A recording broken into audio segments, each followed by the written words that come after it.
back into play a couple of times where it was recalled.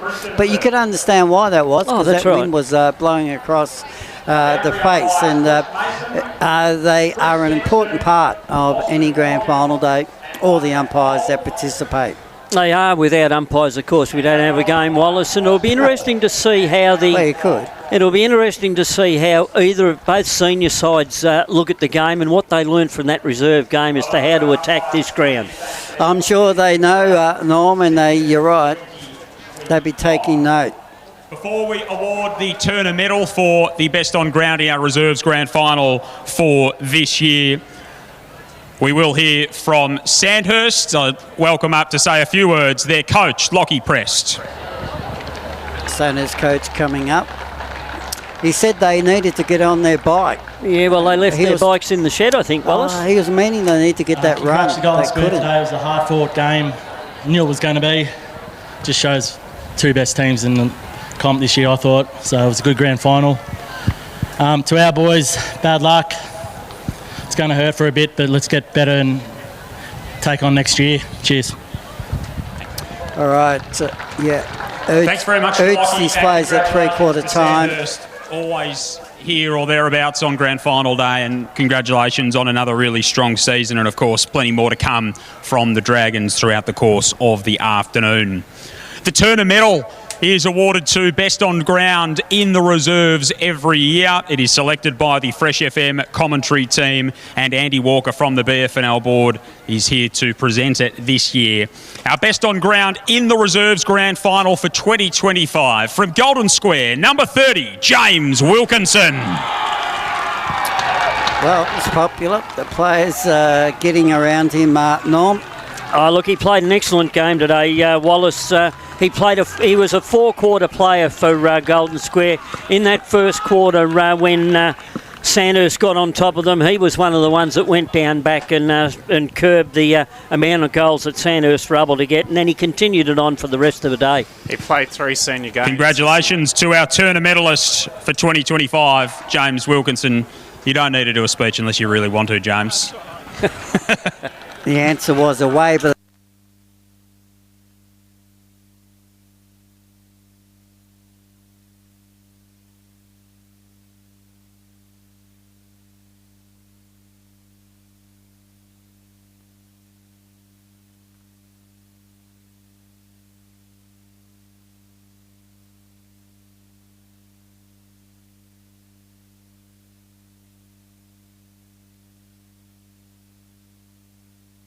Oyam Thomas. He was excellent. He did a lot of 1%ers. Really good player. I like him very much. Players coming up. Number 24, Sebastian Pellegrino. Yeah, look, Sebastian didn't do a lot today, but what he did with a lot of effort, and in the first quarter, a couple of nice marks in that third quarter. Number 27, Jack Sampson. Yeah, Jack Sampson, he played a good game. He'd be happy with his game this afternoon as he marches up to receive his award. The Turner medalist is best on ground, number 30, James Wilkinson. You can see why he represented the league in the under-19s against the VAFA earlier this year. Played senior footy and was best. Plenty of premiership experience in number 31, Matt Compston. Yeah, got Golden Square back into the game, used all his experience during that late in the second quarter and into the third quarter, and he showed the way for them. Number 32, Zach Tickle. Tickle's a good player. I tell you what, he's a good tackle. He puts pressure on. He applied a lot of pressure in that final term, and sometimes at some vital stages. Number 35, Nick Ross. He leads the way defensively, does Nick Ross, a great team player for Golden Square in 2025. Number 36, Rory McCran-Peters. Yeah, look, he was Matt Compston's partner in crime as the second ruckman for Golden Square, and he also got plenty of tap-outs in the second Number 38, Jordan Salathiel. Yes, another player that contributed on this magnificent day. Golden Square, to their credit, they had a lot of players that just played their roles. Number 39, Bailey Rackstraw. Speaking of roles, you read my mind, Wallace, because that's exactly what Bailey Rackstraw did. Selfless for the Dogs. Number 40, Dermot Bell. Yes, when called upon, Dermot went in. He got the hard ball, and he was one of the players Number that helped 42, lift them. Noah Wharf. Yeah, good player. Yeah, so strong in the air, and it's got a bit about him, and he'd be proud of his game this afternoon. Number 43, Tommy Turner.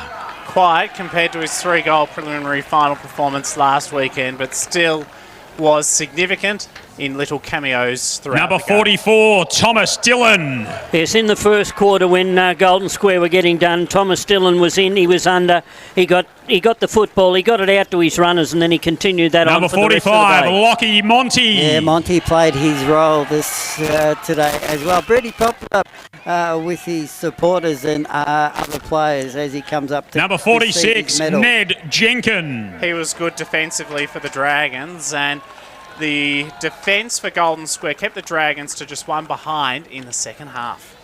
Number 47, Jesse Gill. Yeah, didn't do a lot for the day, Jess, but what he did Like do myself. was excellent for the club. And Number he's a 58, premiership player. Darcy Connell. I can relate to that, Norm. Darcy Connell, another player, just played their role.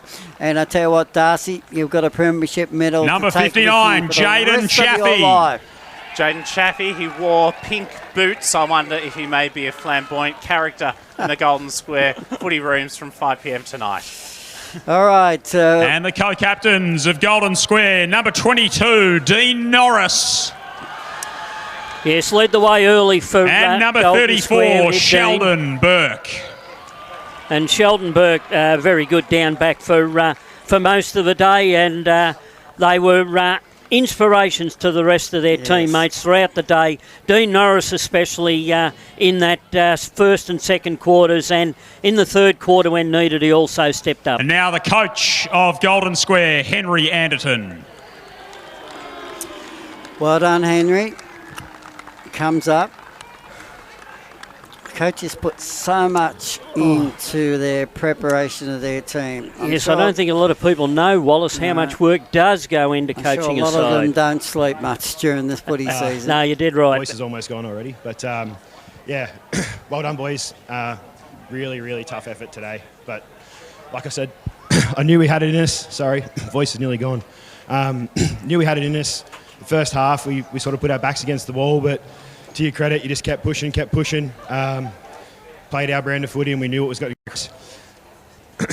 Sandhurst, tough all year. 5 games for the year, decided by less than 2 goals. So, really good work. Pushed us all day. Bad luck, boys. But thank you very much to all the support crew at Golden Square as well that's out there today. Trainers, coaches, everyone. To all the boys that missed out today. This one's for you too. So, thank you very much. Yeah, well done to the Golden Square coach. It's not just Well done to Henry and winning to today. Golden Square. It's the work they put in right through the season, recruiting players, training, and association with the under-18s and senior coaches as well. Magnificent. Football this season, Chris Wilkinson from Drummond Golf to our 2025 Reserves Premiers, the Golden Square Bulldogs. Yes, excellent effort by the Golden Square Reserve side today. Under the pump early, but they fought through that, and in the end they played a better last quarter out of the two sides and were able to hold on and gain a good win.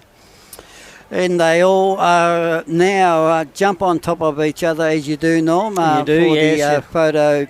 Well done to them. We build now towards the senior grand final as the celebrations are taking place for Golden Square Reserves. Yeah, Yes, it's one of the best positions you can be in, Wallace, to be in that for premiership photo after winning a grand final. Golden Square 5'8", 38 in the under 18. Sandhurst 10'6", 66. And as we just mentioned, a good win to Golden Square. In fact, a magnificent win. 4'9", 33 to Sandhurst 4'6", 30. We want to thank our team, Father Jackson Saunders. Thanks, Jackson. Thanks, Wallace. Wonderful to be here. Looking forward to being on the boundary for the seniors. Along with Norm Jenkins. Yeah, thank you, Wallace. I've enjoyed the year this year. It's been an excellent year of football throughout Bendigo, and it's great to see that we've got a good day for grand final day today, and making his no rain. debut, Matt Butler. Thank you for your work on the boundary line, Matt. No, brilliant game to be a part of, and awesome day to showcase Bendigo football. And good luck with your coaching at Stanhope for season 2026. We're about to build towards the big senior grand final. What a magnificent game it will be, played in fantastic conditions here at the Queen Elizabeth Oval. We'll wrap up this reserves game and focus now on the senior football game. Sandhurst 4'6", 30 have been defeated by Golden Square 4'9", 33. Live 25 grand final football.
One, two, 1, 2, 1, 2, 1, 2, 1, 2.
Live 25 local fresh grand final footy from the Queen Elizabeth Oval. Sandhurst taking on Eaglehawk in the senior grand final. Golden Square winning the reserves contest. Sandhurst winning the under-18s. We're going to go straight into the pre-match introduction here at the Queen Elizabeth Oval with Joel Peterson, myself, Cam Power, Jason Stevens, Johnny Hunter, bringing you all the action. Let's go down to Joel Peterson at ground level. Owners and custodians of the land and waters on which we play and train.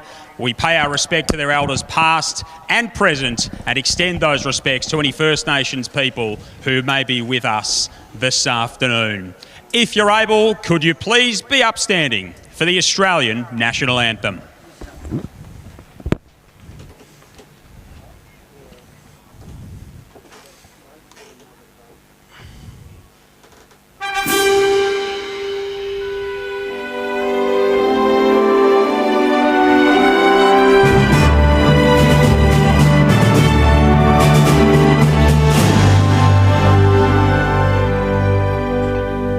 Australians, all let us rejoice, for we are one and free, with golden soil and wealth for toil. Our home is good by sea. Our land abounds in nature's gifts of beauty, rich and rare. In history's page, let every stage of birds Australia fair. In joyful strains, and let us sing of birds Australia fair.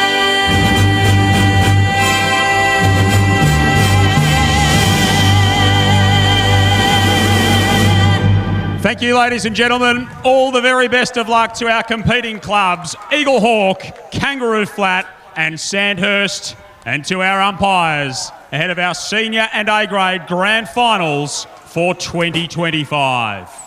That was Joel Peterson, the Master of Ceremonies today. It is a massive grand final day. The crowd has really rolled in, and joining us up here in the box, someone who was very happy to hear the representation of Kangaroo Flat out there in the netball. Jason Stevens, one of the assistant coaches and director of football at Kangaroo Flat, joining us for the comments today. How are you, Jason? Very well, Cam, and it is very nice to see some green represented out there on the QEO on grand final day. Yeah, very proud of the girls' effort this year, and hopefully they go really well over there in the A-grade grand final, and really looking forward to a ripping contest in our senior game here at on the footy side of things. Yes, looking forward to a cracking game, and we just watched that reserves contest. If we get a game like that in this senior crack, it will be an absolute cracker. Went right down to the wire, 3-point win to Golden Square over Sandhurst, and Sandhurst didn't actually kick a goal in the second half of that game, so that was quite bizarre. No, and with the wind as well, and good to see so many young, talented players coming through there. I know James Wilkinson or Jimmy Wilkinson, the winner of the medal in that game as well, represented the league earlier in the year in under-19s, and it's great to see that young talent sort of coming through and playing reserve footy. Hopefully we see those guys later, future in their career playing senior footy on this day. Looking forward to the big game. Both clubs are out warming up. Eaglehawk currently warming up at the Barnard Street end of the ground. Sandhurst down at the city end of the ground. Massive crowd in attendance as well. And we're still 10 minutes to the bounce. I'm expecting it to get even bigger. Eaglehawk, they're certainly up and about. Sandhurst coming in as strong favourites, Jace. So it's going to be a real game of momentum. We were touching off air about potentially not wanting them to get a run on in this game and Sandhurst being able to kick consecutive goals. So how do you see that as a kind of thing that might play an influence on the game? Because I think the first 10 minutes is going to be very telling. Yeah, you're right, Cam. And I know we did talk a little bit about it off air. I think if Eaglehawk can defend strongly from the start of this contest and really scrap it and turn it into a contest by contest type of game, it keeps them in it, and anything can happen on a grand final day. They've certainly got talent all over the park. None more so than our new Mickelson medalist out there in the middle of the ground for Eaglehawk and Billy Evans. Yes, indeed. It was certainly a bit of a surprise to me to see Billy Evans winning that award, but certainly well and truly deserving of the award. Also joining us up here, Johnny Hunter. Good afternoon to you, Johnny. What grand final is this for you in terms of calling your experienced campaigner? Probably 4 or 5, I think, Cam. But yeah, and a long apprenticeship. Might be more. You kind of lose track. But certainly the under-18s and reserves over the year. So fantastic to be here again. And it's a privilege to call the footy here, Cam, and a privilege to watch such decorated players in this competition. And I would have thought that Sandhurst are probably on paper and if all things are equal, they're probably a 7-goal better side. However, we are in a grand final. Funny things happen. And boy, oh boy, I reckon we're in for a cracker because the Eaglehawk crowd themselves are up and about, and you can just feel it when you walk around the ground. I'd almost say a crowd so strongly indulged in the Eaglehawk favour would probably be worth a 2 or 3 goal advantage, Jace. I don't know if you're a coach on the bench at times. Would you agree with that statement? Yeah, certainly when your crowd is going, it's a little bit hard for us this year to comment about it because we weren't in any contest, Cam. So a little bit different from a Kangaroo Flat perspective this year. But I know, certainly coming up against Eaglehawk previous, in big games, if that crowd gets going, it can have a material impact on the game. So I actually think it's closer than 7 goals. When you go through and you look at these lineups and you look at where the teams are strong, they're actually in different sort of zones. I mean, we know Sandhurst can use the footy really well, work the ball around the QEO fantastically well. But I think at a contest and a scrap, probably advantage Eaglehawk. So, and then with the ruck duel and things like that as well. We know how good a Nick Frost is in that sort of space. So I give Eaglehawk a chance here, and I know our head coach at Kangaroo Flat might have been the only one out on that island that tipped Eaglehawk in the newspaper on during the week. But we certainly think at their best they can play. Jason, I reckon that Eaglehawk made a little bit of a blue a few weeks ago. They had Frost out, and Isley comes in and does the ruck work, and he dominated. The next week, when Isley was a little bit at sea, I don't think they used him well enough because Frost had a cracker, but Isley, they didn't use him like they should have. I reckon they addressed it a little bit the last game we saw them, but today I reckon that could be a real key for them. And then you add Clayton Holmes with a bit of mongrel over the top of it and get those 3. There's the key in my mind to win the game. Yeah, you're right. And that second ruck duel, Seb Collins from Sandhurst, Isley from Eaglehawk, that sort of battle when they do go in, those secondary ruck changes, that gets really interesting. And I think you're right, Clayton Holmes is a bit of a wild card in that forward line, and grand final day, and he's a competitive beast. The way that he plays his footy, he's sort of built for this type of occasion. Would you say go and knock someone's block off if you're the coach? Or aren't you allowed to say that kind of thing anymore? Probably can't say that anymore. You probably wouldn't say it to Clayton directly anyway. I don't think you need to say it to Clayton. No, I don't think so. Although he is the coach nowadays. Himself up and he'd be ready to go for that. So. The interesting one for me is I've seen over the years between Eaglehawk and Sandhurst, Clayton Holmes and Bryce Curnow have often had battles with each other. What end of the ground are we going to see Bryce Curnow feature at today? Will he potentially go and play that role on Clayton as he has done in previous years? Will he just stay forward? That might be a matchup potentially. It's a very interesting one because I do feel like Sandhurst has got a 3 or 4 prong forward line where Eaglehawks is probably Clayton Holmes, and then it might drop away a little bit after that. Maybe Bailey Isley has to sit in that forward line and play a bit more of a role when he's not rucking. I'm just not sure how exactly that will look in terms of those tall players. Yeah, and probably from a coaching dynamic, it's probably around the contest. If Eaglehawk is on top in the contest, we know Sandhurst got an elite intercepting marking sort of defenders with Lockie Wright back there that can chop the ball off really well. But Bryce can do that as well. So perhaps it's based on what's happening around the contest. If Eaglehawk is on top in that contest and moving the footy forward, you probably would see Bryce go back. But we know he can also go forward and stretch the Eaglehawk defence as well. The midfield battle as well is shaping up to be an absolute cracker. Billy Evans, will he go head to head with Lockie Tardew? Do Eaglehawk throw someone as a run with role to Lockie Tardew?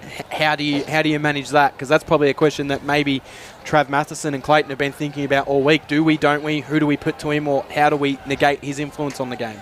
I'll start with the Tardru sort of one. It's if you go a tag, you probably limit him from 45 disposals down to 38 disposals. So what's the value of that? What are you losing as a coach if you do deploy that tag? So where do I think the Eaglehawk sort of advantage is? I mean, Billy Evans is obviously their go-to number 1 clearance player as far as that sort of stoppage goes.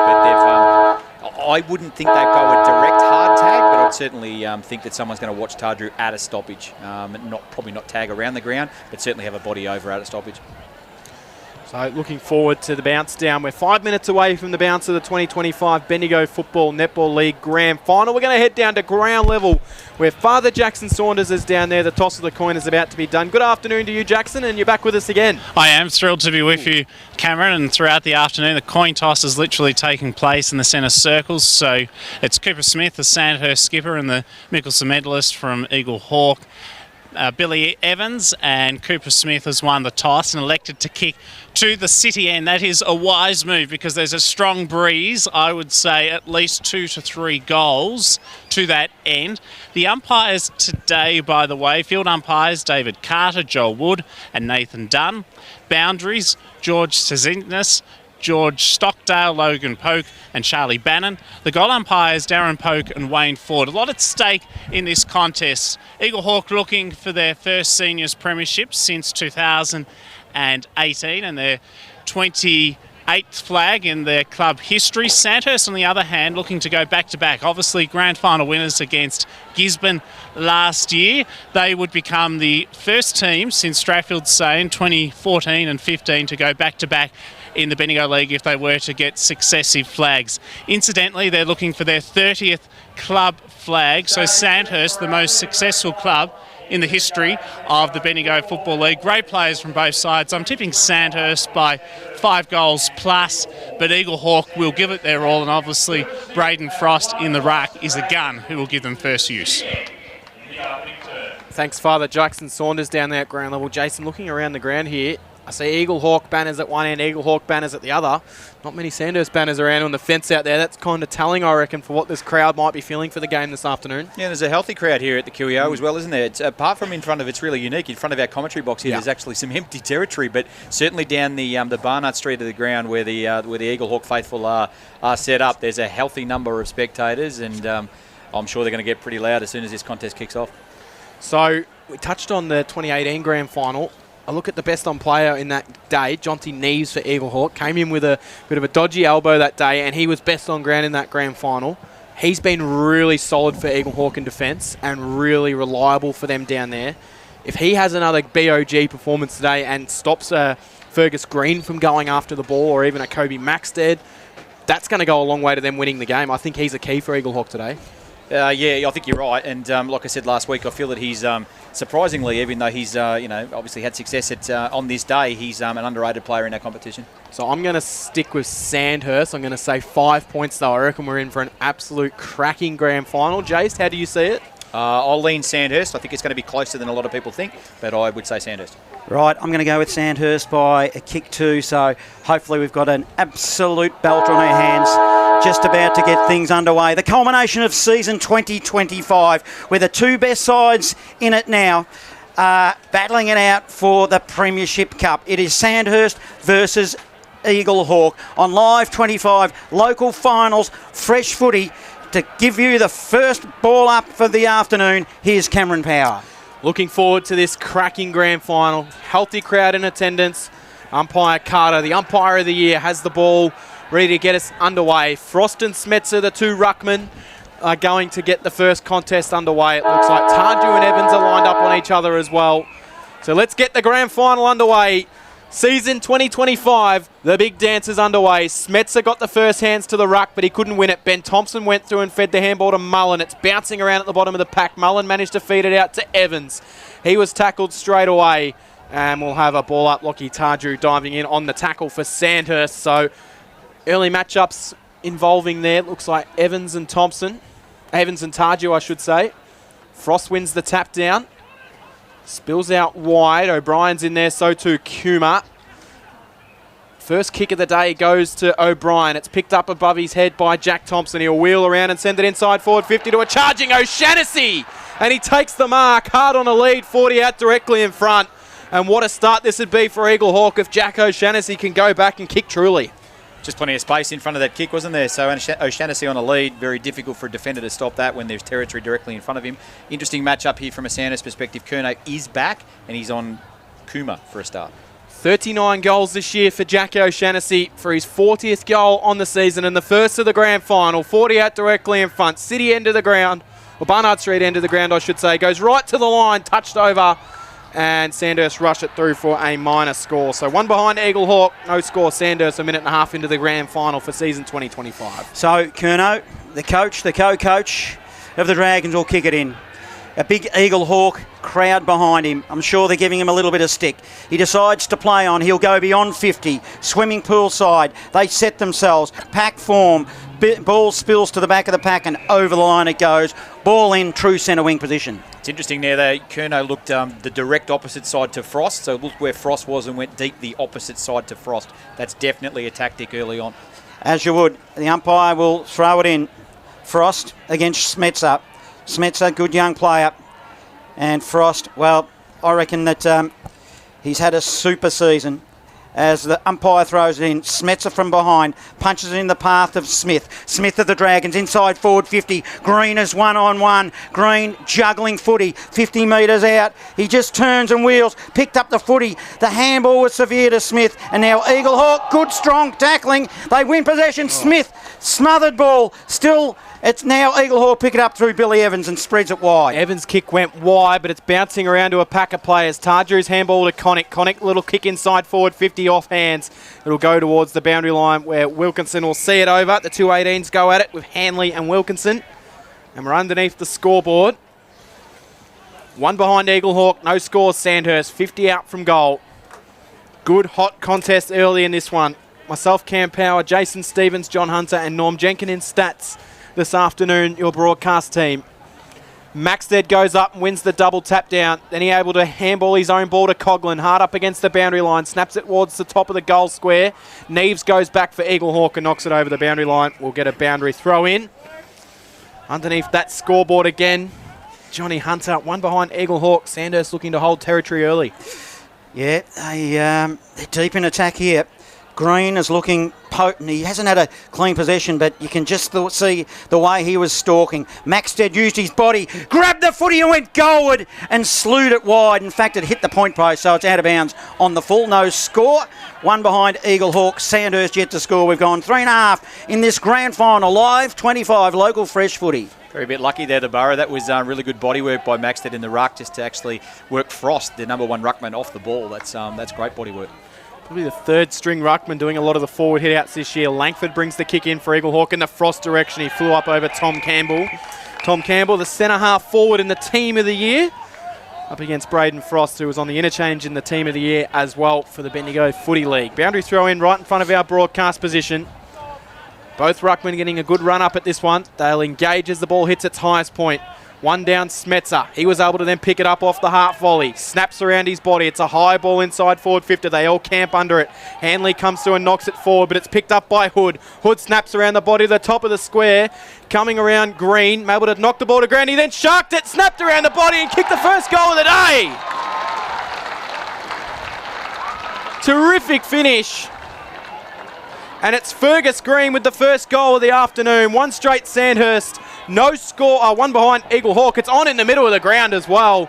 Looks like they're really going in to Curnow. Score sponsor, Aussie Disposals on Live 25 local fresh footy. A few little spot fires all around the ground. You'd expect that in the grand final. Lockie Hood, hats off Lockie Hood, just the way he came through that contest. Full bore and attacked it. And Johnny's right in our call here. Fergus Green looks like his intensity's right up. That was probably his first clean touch of the footy, but didn't take much. Didn't he enjoy the goal as well? As umpire Carter, David Carter will throw it up in the middle again.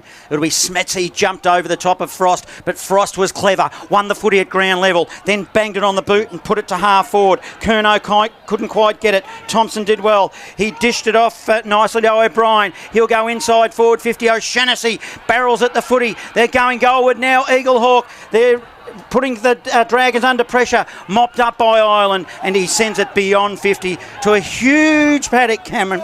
Yeah, it's going to bounce and plug right on the boundary line, over the boundary line for a boundary throw in. One goal Sandhurst, one behind Eaglehawk. Early stages of this one. Good contest though. Smetzer and Frost, the two ruckmen, will go at it again. First hands Frost. Hood went through for Sandhurst. Gave it off to Smith. Smith hits the middle of the ground and finds Coughlin. He can swing it wide. Now they can get a bit of run. Connick's got the run. He'll send it up towards Max there, but the kick really didn't advantage him at all. And it skews out of bounds for a boundary throw in, Jason Stevens. Yeah, Hood again. I think he's the midfielder. Hood and Smith at the moment for Sandhurst are probably the two midfielders accumulating plenty of the footy. Probably need to watch that from an Eaglehawk perspective pretty soon. Dragons in attack. 70 from goal. Swimming pool side. They've got the first major on the board. Just used his body well. Again was Frost of the Borough. Bangs it on his boot quickly. Didn't really look. Goes towards the boundary line. And good, strong tackling at ground level. It might be a free kick. It was overzealous. So it will be now Thompson. Thompson for the Borough. Inside forward 50. Isley was the target. Hurried shot at goal. Goes across the face. Dragons will keep it in, mop up and send it beyond 50. They will, to go down for Austin for his first look at it. Couldn't quite beat the one-on-one contest against Ty Evans. Evans handball forward and Tom Bennett just couldn't quite take it cleanly, and it goes out of bounds for a boundary throw in, 55 out from goal.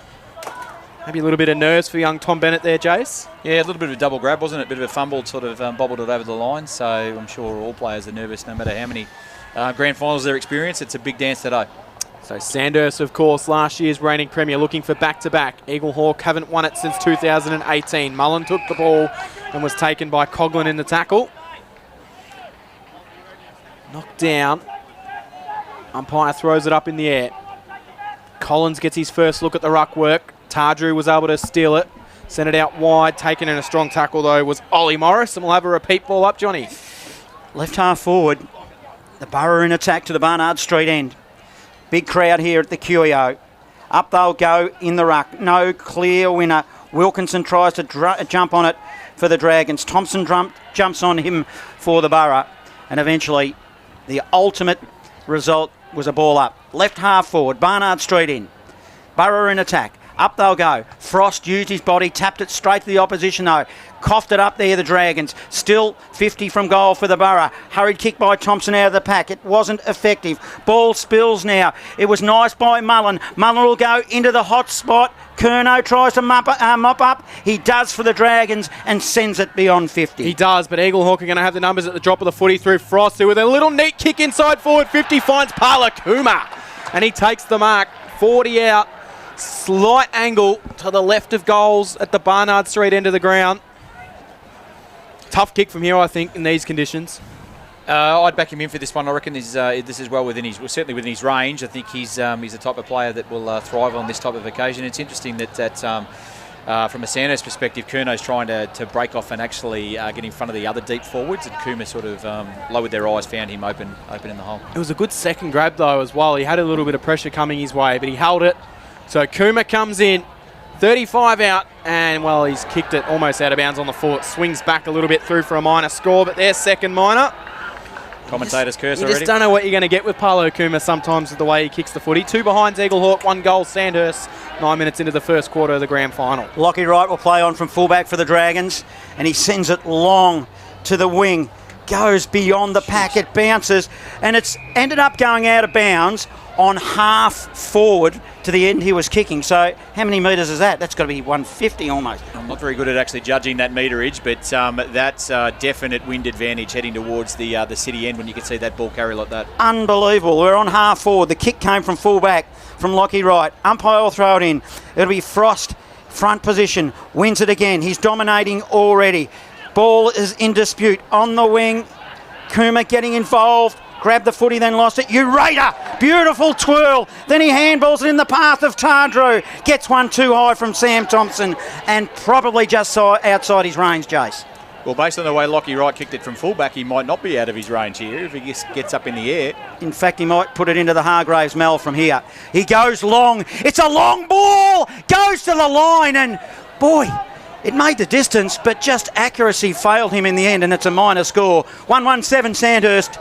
The Borough, 2 behinds, 10 minutes, 11 minutes gone, opening term.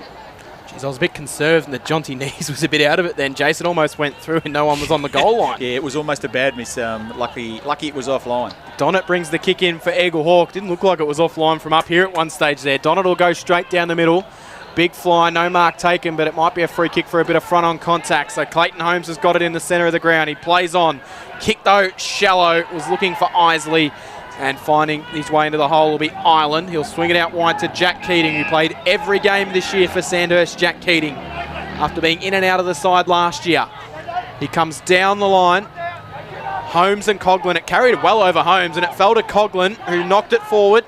It then comes off Hall and it goes out of bounds for a boundary throw in. Right hand forward pocket at the City end of the ground. Maybe it's that Sharon we're using too, because that kicking from Eaglehawk from fullback by Donnet actually went well into the centre square as well. It might have a little bit extra air in it. Umpire will throw it in. They get a brand new footy for the start of the grand final? They will, yes. Up they'll go in the ruck. Frost used his body as well. He grabbed it, put it on the right. It was a poor kick though. Might cause a turnover. Morris tried to swoop on it for the Dragons. Ball still contested, ground level. Hurried kick out of the pack. Ureta for the Dragons, but he kicked it straight to Frost. Frost by hands. Tried to give it to Butterick. Butterick lost it. Whistle on play. Free kick. Shot at goal, Dragons. Tardru just grabbed without the footy there. Came through, attacked the footy really well and just grabbed without the ball. Based on his last shot at goal from inside the centre square, he certainly got the distance covered from this spot. Lockie Tardru, important player if the Dragons are to win this grand final.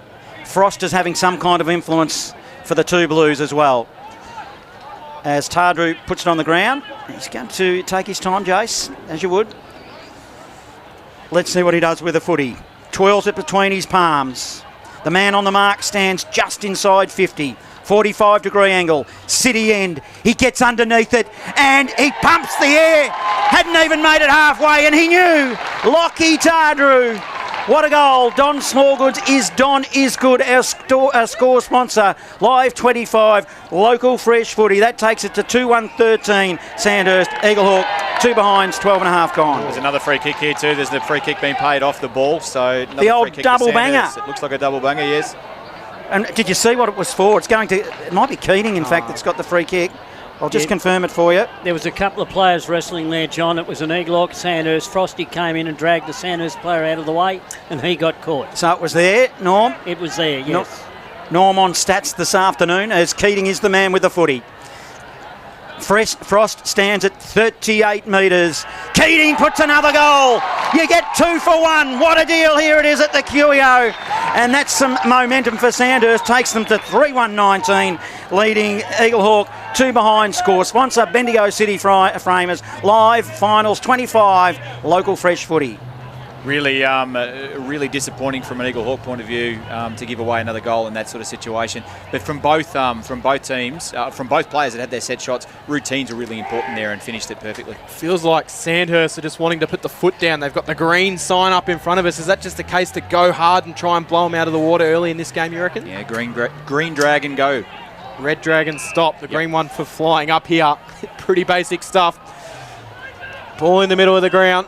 Unless it's a mixed message and they're just trying to confuse the opposition. That also would be clever. Overrunning the footy over there for Eaglehawk was Thompson. He couldn't take it cleanly. Dragons are on the march. They'll send it inside forward 50. Campbell picked it up cleanly. Handballed off to Coughlin. Coughlin tried to snap around his body. It was smothered. Might have been Sam Thompson that got the smother in there, and it goes out of bounds underneath the scoreboard. 17-point lead to the Dragons. 15 minutes played in the opening quarter. Danger signs for Eaglehawk. I reckon the Dragons can smell blood in the water here. It is perfect conditions at the QEO. It was forecast wind and rain, but what did Jane Bunn know this week? As Frost owes them a couple, as he got in that contest, tapped it to Neves. Neves got tackled by Hood. Free kick again, and Lockie Hood. Well, a big chance, but he's standing on the boundary line. He could touch the fence where he is, and then further he could touch the scoreboard. That's where he sits at the QEO, Jace. Does, and proven finals player, isn't he? He's impacting the contest right from the first bounce. Doesn't look concerned at all. Has a routine like the last two boys that have kicked their goals. Let's see how it goes. Go for the kill, son. Put it through. It will be your fourth if you do. It'll be a super goal. Lockie Hood, great season this season. Let's see what he does. He gets underneath it, and he loves it! What a goal! Lockie Hood! He started celebrating just as he kicked it. He had to pay admission to get back in where he stood. And the score goes to 4-1-25 Sandhurst. Eaglehawk 2 behind score. Sponsor Jason Westcott Builder. Live finals 25 local fresh footy. Well, there's a green dragon on the Sandhurst bench to go. The Borough needs to be holding up something to just grab the football and slow this down, because there's definite momentum with Sandhurst, and Eaglehawks need to get their hands on the pill here and actually control the football for a good 5 minutes to actually take a bit of sting out of this contest. We spoke about off air, Jace, about stopping a run of goals in a row, and it hasn't happened yet. So a big 5 minutes before we hit quarter time, I reckon, here at the QEO. Sandhurst could almost just about put the game away in the first quarter the way it's going. Eaglehawk trailing by 23 points, 16 minutes into the opening quarter. We'll get a repeat ball up in the centre. Knocked down. Picked up Stagg, couldn't find a way through. In fact, free kick out of the middle. So free kick Dragons. They'll go straight out of the middle. They'll send a high ball inside forward 50. Campbell in a one-on-one was knocked off the footy and he's going to receive the... No, he's given away the free kick in the end. So free kick Eaglehawk. It's Hanley in defence that will receive the free kick. He'll look to switch it to underneath the scoreboard where he finds a teammate who's got the footy in O'Brien. Might be in fact Thompson, is it? Thompson, or I'll go with you, Cam. I've got confidence. Oh, it is Thompson, sorry. Thompson Jack beyond. Thompson. Yep, to Mullen. You can feel the stunned. They're like stunned mallets, Eaglehawk, and so are the crowd. Really, they come expecting a big showing here from the Borough, but they just need to settle. The ball is long to the outer side wing, spills to the back. Hurried kick out of the pack came from right for the Dragons. Shallow inside forward 50. Butterick's on the Donnet rather is on the end of a handball. Spreads it wide. They'll work it to the outer side wing now. Set themselves.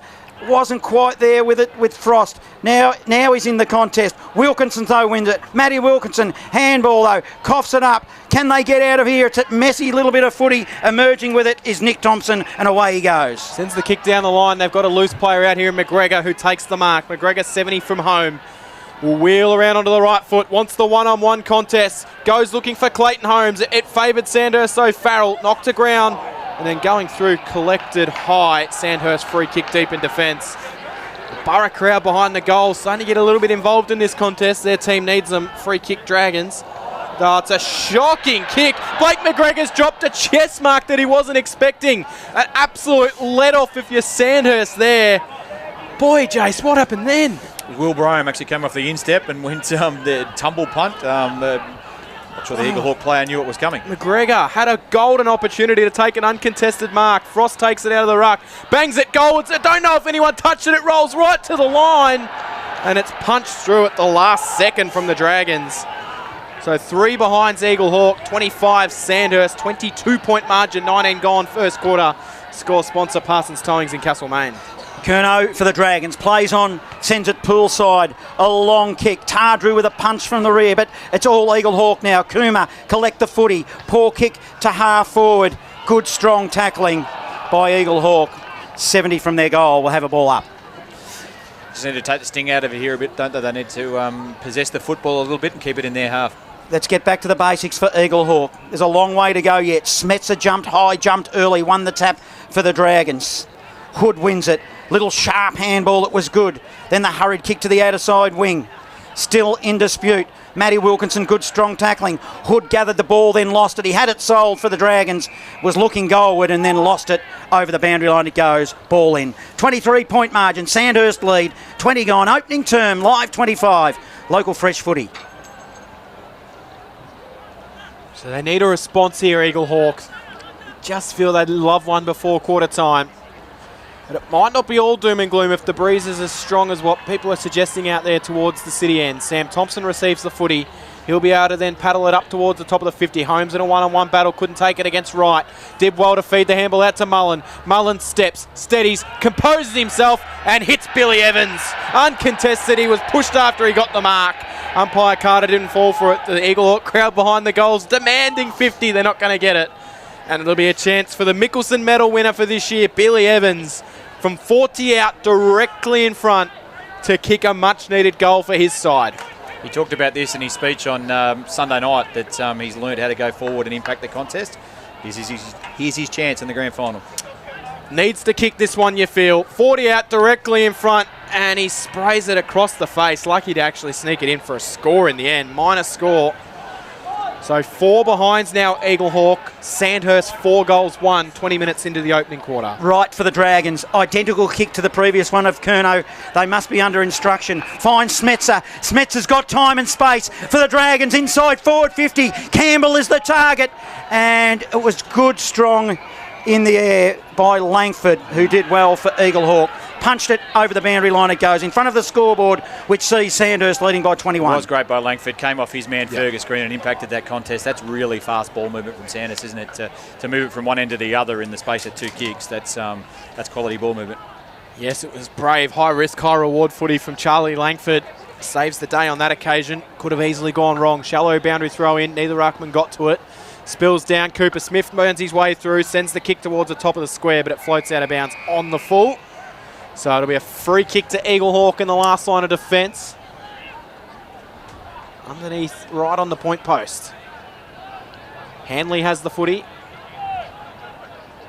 Looking for something. There's just not a lot to go for. He's going to have to come out. And he sends a kick, which is an absolute shocker. Went looking for Aidan Hanley, his brother, and he missed him. And it's gone out of bounds for a boundary throw in right in front of our right-hand forward pocket, John. Really nervy start for Eaglehawk. Yep, they need to do something. They need to just regroup. Long way to go. Umpire will throw it in. Max dead front position, grabs it. A little cute handball to Matt Wilkinson. Weaves a path, goes around the body and goalward. Campbell got the position and took a grab.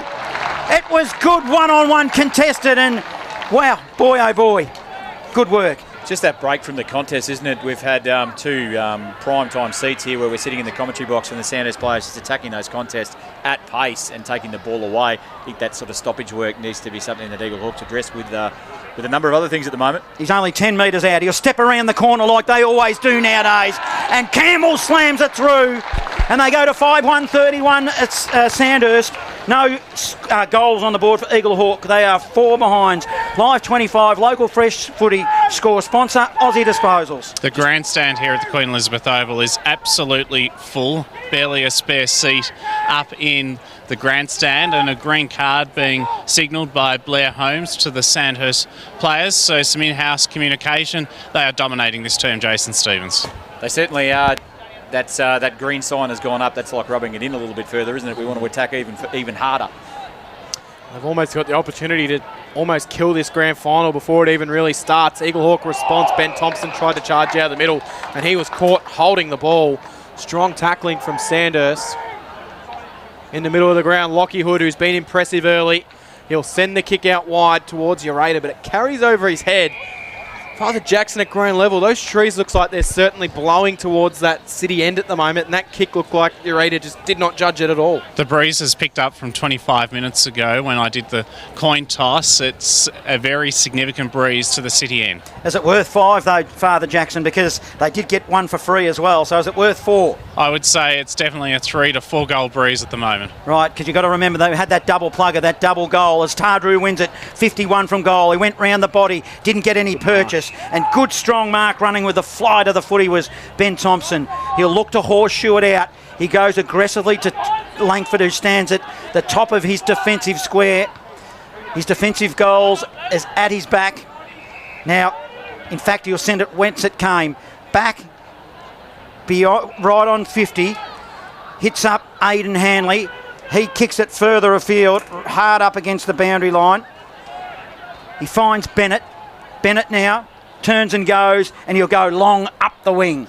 Bennett goes down. It's going to go right up, and it's Lockie Wright and Island going at it there. The two teammates both spoiling each other over the boundary line. Centre wing position, pull side. Cracking day for footy. It's a really good crowd in attendance for this grand final. 27 points is the lead. 5-1 to 4 behinds. Knocked down. Emerging with the footy, Eaglehawk, Evans. Central, they turn it over. Now the Dragons can come back the other way. Young Austin's got a bit of pace. He's able to handball further forward to Wilkinson. Wilkinson was able to then get a little tap to Coughlin. Coughlin snaps goalwards and hits the point post out of bounds on the full. So it'll be brought back into play for Eaglehawk. So Eaglehawk from this spot, they're shifting the defence around okay, but they're getting it to half-back and then blasting it down the wing.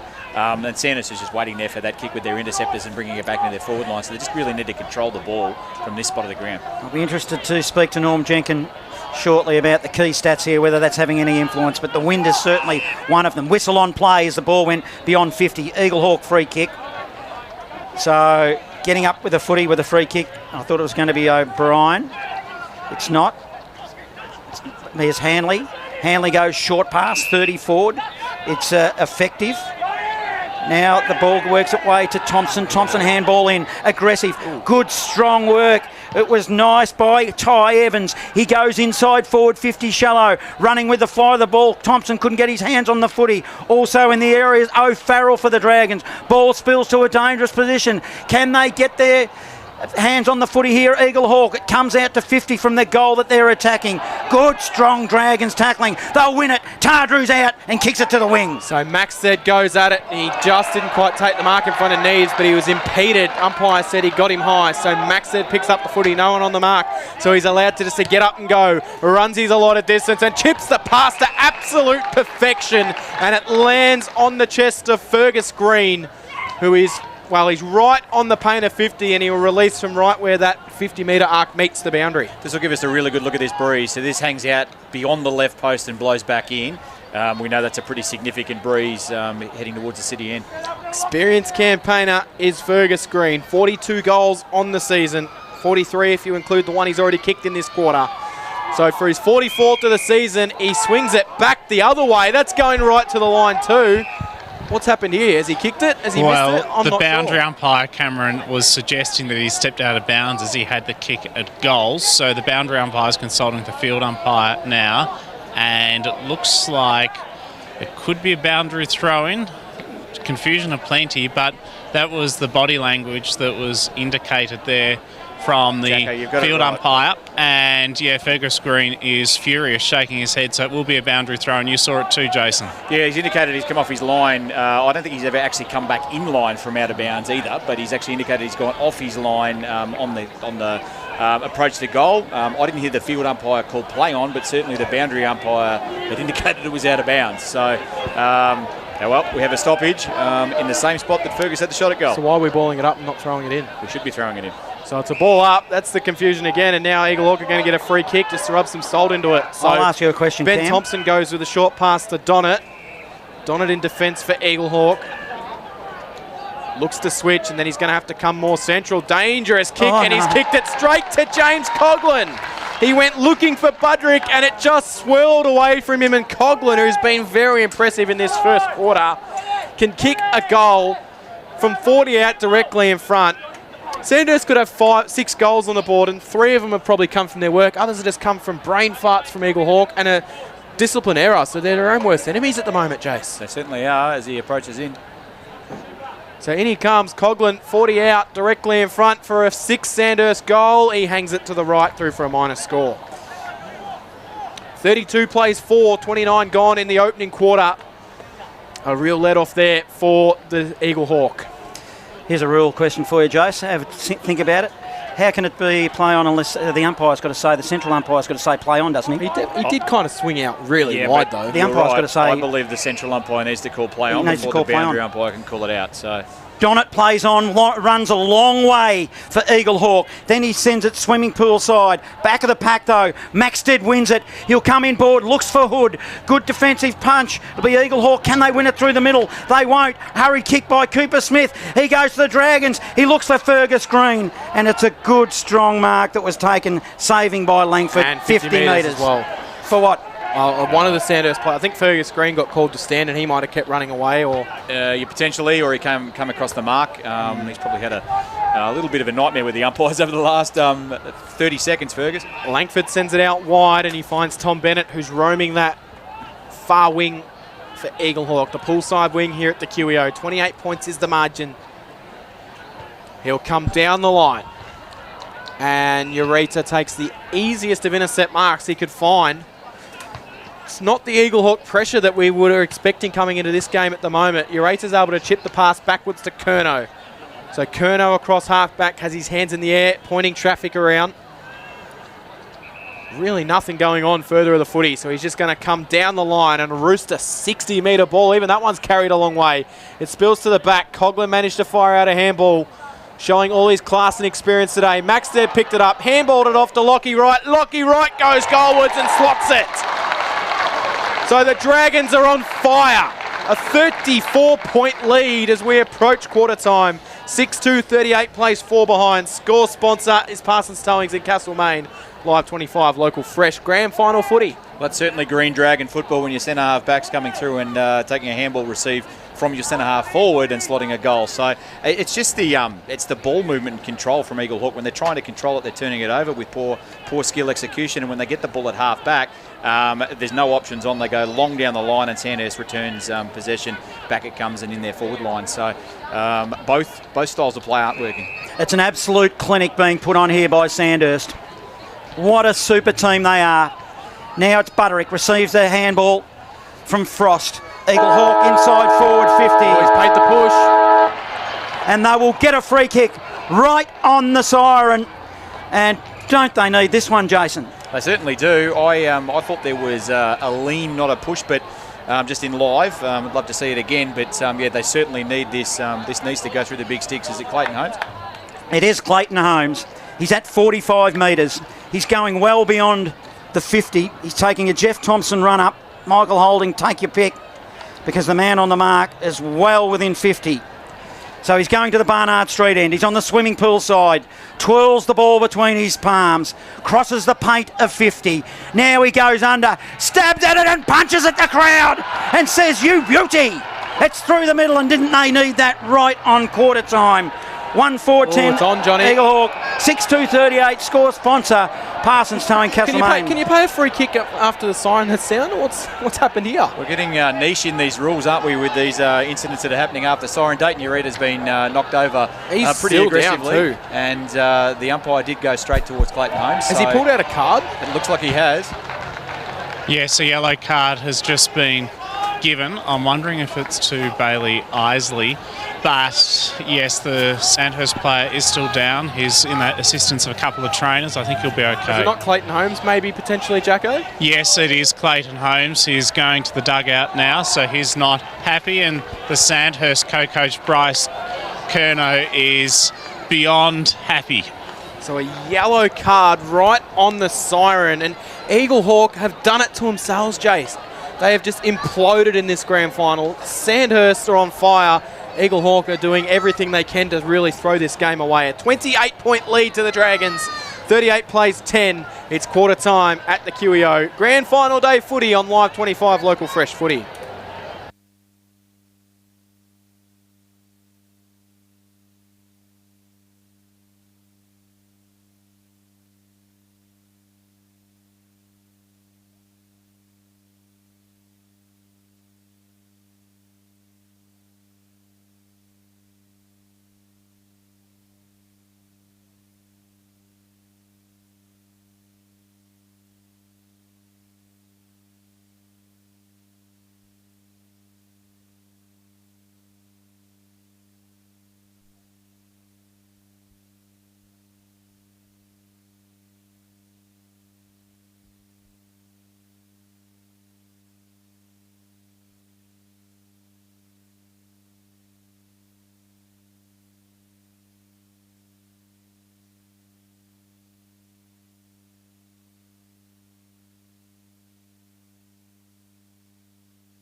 Live 25 local fresh footy, a 28-point lead to the Sandhurst Dragons on BNFNL Grand Final Day. 38 playing 10. It's been a all Sandhurst affair. Is the stats backing that one up, Norm Jenkin? To a certain degree it is, Cam. Centre breaks 3 apiece. Inside 50s, 15 to Sandhurst, 4 to Eaglehawk. Intercept marks. There's only been 5 intercept marks for the day so far. Norm, I'm down here with Travis Matheson, co-coach of Eaglehawk, kicking with the breeze in the second term. What was your message at quarter time? Just again, thought we had enough chances going into the breeze. Just probably had to convert on 1 or 2 of those, and you sort of in the game there. So we'll keep sort of trying to get a look at it, get inside forward 50, and see if we can put some scoreboard pressure. All the best for the rest of the game. Thanks, mate. Yeah, so as I was saying, intercept marks, there's only been 3 to Sandhurst and 2 to Eaglehawk today. Balls come to ground most of the times. There's been 12 ball ups and 15 out of bounds. So the stats are even.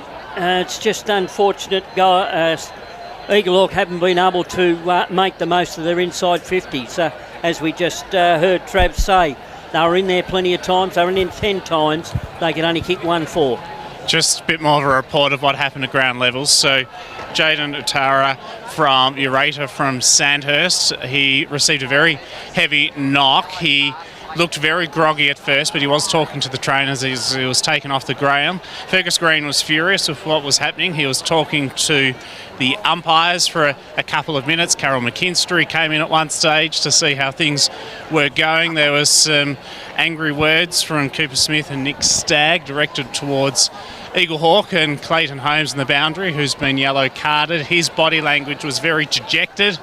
At the quarter-time interval, he couldn't be with the boys at the huddle, so he was separated by means of that 15-minute penalty. So there's a bit of heat in this game at the moment. Obviously, that goal kicked after the siren from Clayton Holmes gave them a bit of a boost, but Sandhurst with a very handy 28-point lead as we begin this second term. I'm not sure it gives you much of a boost if you go and get yourself yellow carded straight after kicking the goal, though, Jace. No, it doesn't. I mean, it undoes all the good work, and he kicked that goal late and pumped up the Eaglehawk crowd, and then probably cancels it out with a silly decision to run over a player. So I'm sure the league will look through that during the week, and we'll learn more. I'm sure Carol McKinstry would be wandering around out there getting involved in all that, but anyway, that's an interesting one. No, I'm not sure either. That's certainly. I'm sure she's just showing care for the player that's actually here. Yeah, so Dayton Ureta is the player that's come off. Jackson, keep an eye on him and see if he does feature again, but I'd suggest he looks like his day might be done if you're getting carried off the ground by trainers. The second quarter is about to get underway at the Queen Elizabeth Oval. 28-point lead to Sandhurst. Here's John Hunter. Don't go anywhere, because one thing is for certain. Eaglehawk have drawn the sword. Let's see how Sandhurst respond to that physicality. They'll go inside forward 50 though. Eaglehawk will win it off half-back. Thompson wins the footy. This is Ben Thompson. Shares it off with a teammate, spreads it wide. Coomer is the target.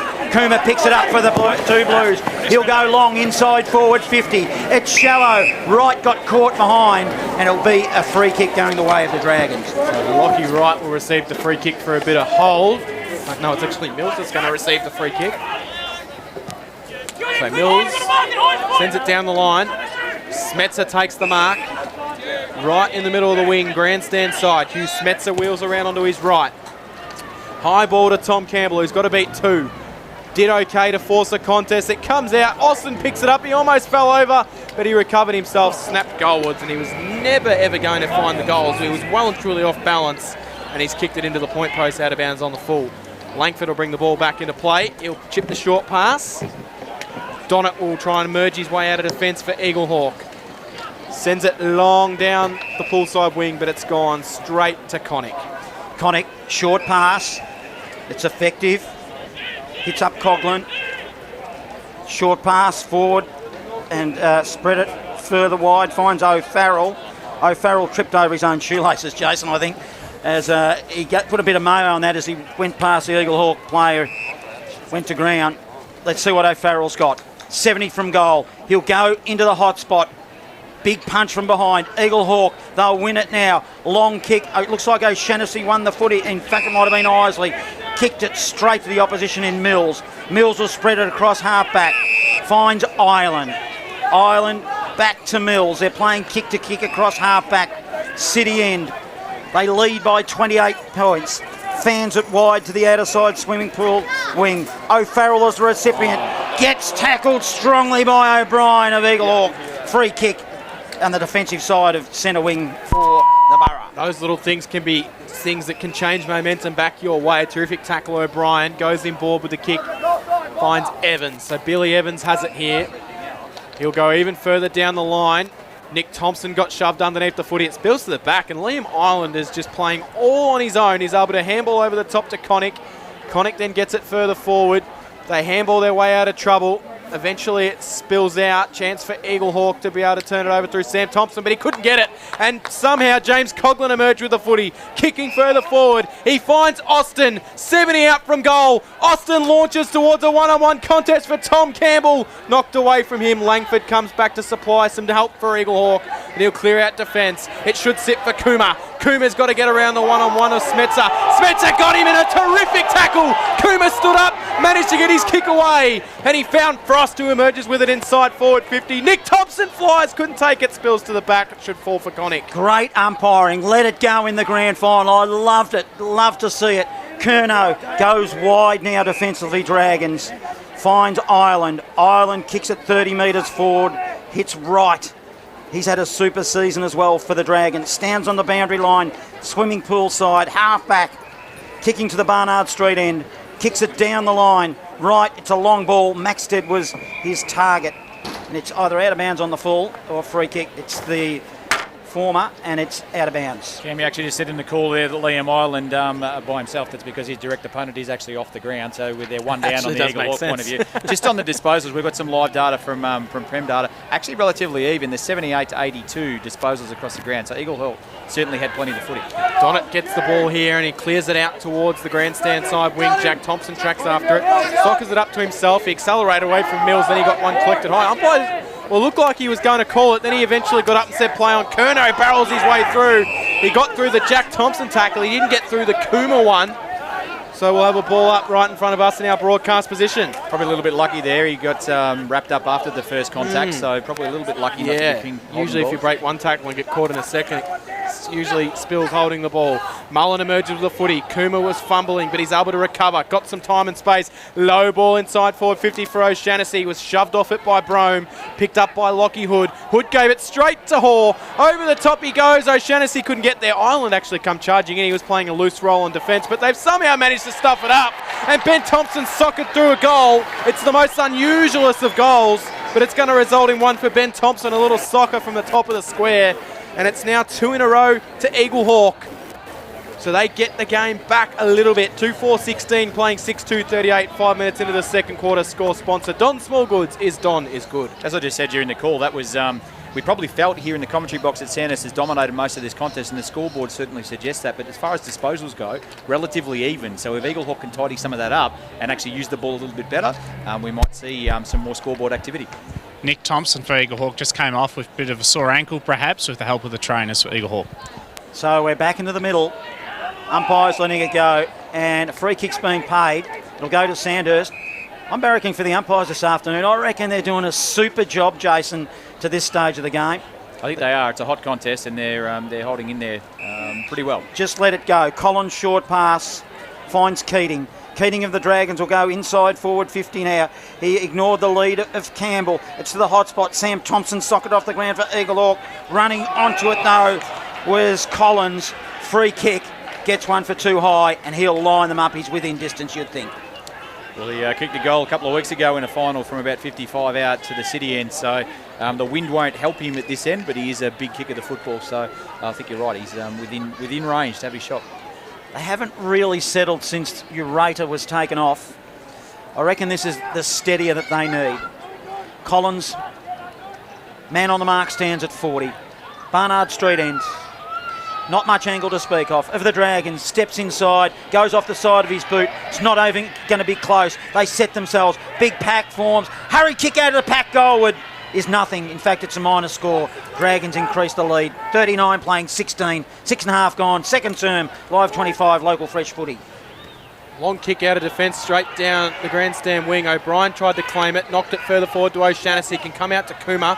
Kuma has to stop and prop, but he was able to then get onto his preferred foot, send it down the line. McGregor's got to go one-on-one with Wright. Ireland come to assist. They overran the footy. McGregor did brilliantly. Over the top to Mullen. Mullen can go to 50. He decides, do I want to handball it? Do I want to goal it? He gives it to Isley. Isley's dropped it. He absolutely dropped it stone cold. It was chipped to him like he was standing at mid-on. He just had to mark it, and he dropped it stone. That's a massive let-off for Sandhurst. The ball trickles over the boundary line, and it's out of bounds for a boundary throw in underneath the scoreboard. But what a let-off. Jason Stevens, all the good work from Blake McGregor in the 2-on-1, and just gets that let down. Yeah, it is a let-off, and Lockie Island a couple of times has tried to impact the contest, come up, and as the loose man has tried to impact and hasn't taken the footy, that's certainly given Eaglehawk a couple of chances. I think he had it sold before acceptances, Isley, as the ball is hard up against the line. Poor getting involved for Eaglehawk. We'll have a ball in 20 around. And that causes you to take the eye off the footy, not from being scared, Jason, but just having it sold, I reckon. That's what happened to him. I think so, yeah. I don't think there's any fear in it. It's just, having it spent before you've actually... Yeah, overcooked it, overthought it. Dragons will mop up in the back pocket. Keating received a handball. He'll send it long and far. Kobe Maxted, the target, who's been good this afternoon. Got a fingertipper on it, but it wasn't good enough. And it will be a ball in. Across half-back, Sandhurst lead 39-16. 8.5 gone. Second term, Live 25, local fresh footy. Score sponsor, Bendigo City Framers. Throw in. Pull side wing. Collins won the tap down. Ben Thompson tried to find a way through, and he was collected high, so he receives the free kick. He's able to steady. Come in board to Kuma, who's having a bit of contest. Kuma dropped it, but he has time to recover. He then steadies, stops, props, sends it inside forward 50 in the Isley direction. Couldn't take the mark, knocked away from him. Spills out wide. Dragons will pick up the footy. Good tackling for Eaglehawk. Looks like Tom Bennett getting involved down there. I'd say Eaglehawk have probably won the first 9 minutes of this quarter, though. They're on top.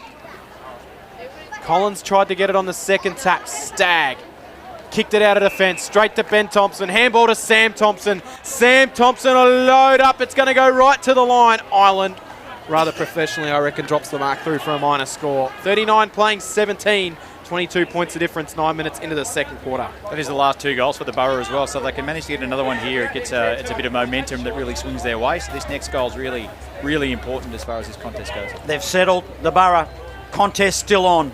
Wright will play on from fullback for the Dragons. He'll send it long. Campbell was the target, playing right up the field. Come over the top. In fact, it might have been Smets up and gave away a free kick. It was overzealous. Bennett short pass finds Billy Evans, the Mickelson medalist from 2025.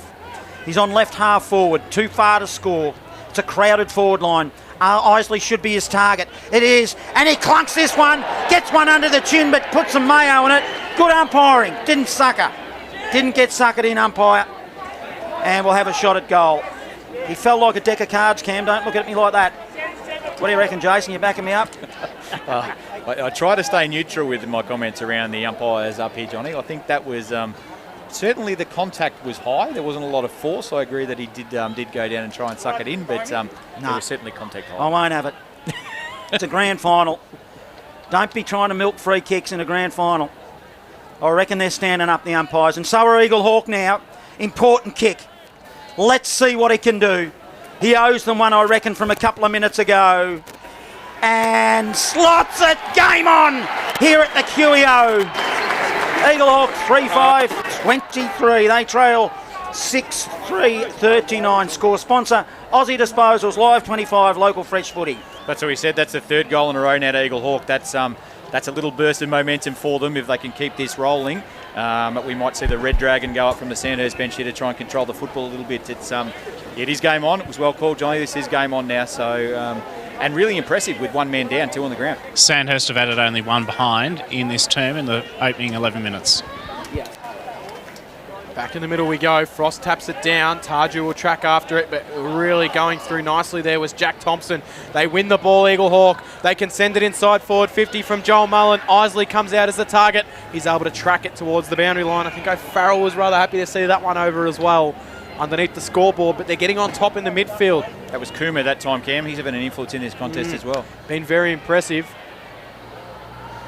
Feels like Eaglehawk are getting on top. We'll see if the stats back that up in a minute with Norm Jenkins. Throw in here Frost taps it down. Tardrew takes it to ground level and we'll have a repeat ball up. Yeah, well, they've had 8 inside 50s this quarter for 2 goals, 4 inside 50s for Sandhurst. They haven't hit the scoreboard yet, only are behind. Ball up right in front of the goal here for Eaglehawk. It's handballed out from O'Shannessy. It comes to Frost and he sends a little barreling kick which skew whiffs off the side of the boot. Minus score. Which takes it to 39, playing 24. Score sponsor Aussie Disposals, Live 25. Local fresh grand final footy from the Queen Elizabeth Oval. Myself, Cam Power, John Hunter, Jason Stevens, Norm Jenkin on stats, and Father Jackson Saunders at ground level. Just waiting for Lockie Wright to receive the footy. This is very impressive from Eaglehawk, isn't it? Man down and leading this the second quarter of the contest with a 17 on the ground. Unusually for this game, Lockie Wright decides to come broadcast side, played on from full back, kicked it to Curnow. Wright ran on, handball back and forth, back to Curnow. Aggressive inboard, hits Keating. Keating on defensive 50, fans it wide to the outer side, swimming pool side. They ended up there. Smetzer collected the footy, had time, not sure what to do with it. He goes shallow inside forward 50. The lead was on, didn't quite hit it. Maxted handballs it there to Austin. Austin with the footy and it's a goal! Good reply, Dragons. End to end, coast to coast footy. Score sponsor Don Smallgoods is Don is good. 7-3-45 Sandhurst. Eaglehawk 3-6-24. Live 25, grand final, local fresh footy. Explosive player, Jake Austin, pace to burn. Sometimes his disposal and his efficiency with his kicking lets him down, but not on that occasion. Beautiful finish. Desperately needed, I'd like to say, for Sandhurst. They are, like I said just before in the call, they're a man up on the ground and haven't been able to maintain possession. First goal in 14 minutes for the Dragons. So that stops a runner. 3 Eaglehawk goals in a row. Frost wins it out of the middle. Austin's in the middle again. He's everywhere at the moment. Handball to Smetzer. Back to Austin. Terrific for a young player. He'll send the kick wide. It's not going to find anyone in particular. It'll be taken over the boundary line. And Jake Austin, just the 8th senior game since making his debut this year, and he's playing in a grand final and playing a terrific role as well. Yeah, he's represented the league earlier in the year, Cam, in the under-19s, and good future in front of him. So umpire will throw it in. Sandhurst in attack. Too far from goals at the moment to score. 70 metres it would be. Smetzer might have got it into the hands in the back, but they'll win the footy at ground level. The Dragons. Wilkinson, handball Tardrew. Further handball now was a long inside forward 50. Dragons work it, but it was intercepted. Good strong play by the Borough, and they'll work it out of fullback up onto the broadcast side wing. Comes from Langford down the line. Picked up by Mills. He was hit hard by Kuma. It spills out wide. Back to Curnow. Curnow sends it inside forward 50. Stagg was running backwards and it almost hit him on the back of the head. He then makes a strong tackle and we'll get a throw in. That wind seems to be causing a bit of havoc out there for players, I reckon, Jace. You can see with kicks like that. Yeah, you can. It's certainly pretty strong in the breeze. You can see it over in the trees, over in the netball. It's still pretty strong out there. Ball up in the forward pocket. Sandhurst handball their way out. Finding space. Austin, he's gone from the boundary and he's gone right across the face of goal and found Kobe Maxted. But he is hard up against the boundary line. With 10 metres in, I'd say. 10 metres out. Thought about passing inboards. Decides against it. For 2 in a row for the Dragons to get them back to where they started the quarter, just about. Maxted with a banana. Goes across the face. Collins tried to claim the mark, but he was over the line beforehand. Minus score. And now it makes it 46-24, so we're back to a 22-point ball game. So the Borough need to get another one on the board just to maintain the margin. They'll kick it in from fullback, comes up to the wing, ground level. Paul wins it, handball off, good strong tackling, free kick. Sandhurst, they'll be paid, and they'll have another opportunity to go inside forward 50 through Austin. Austin of the Dragons on the left, puts it into the forward pocket. His target might be Maxted, who's taken a mark. It has, and he's been prominent this afternoon, Maxted, and he's taken it, and he'll stand, in fact, inside the boundary line, right up against the fence. In the shadows of the old South Bendigo social rooms, that's where he is. Big crowd there where those rooms used to be. Maxted now, he'll step inboard, he'll go goalward, long, it drifts right at the last moment. Minor score takes it to Sandhurst 47, Eaglehawk 24, 17 gone, second term, live 25, local fresh footy. Bit of effects in the mic there that would suggest that's the Eaglehawk end of the ground. The bit of feedback for Kobe while he's having a set shot. The banners for Eaglehawk flying proudly at both ends of the ground here at the Queen Elizabeth Oval. I reckon they'd be relatively happy with their side's fight in this second quarter, and especially being a man down. Eaglehawk will bring the ball into play. Langford will chip out underneath the South Bendigo poolside change rooms. Score in the A-grade netball, or 17 Kangaroo flat, Sandhurst 12. It's Butterick that has the footy. We'll keep you updated with those scores. That'll be of interest, Cam. He'll send it down the line.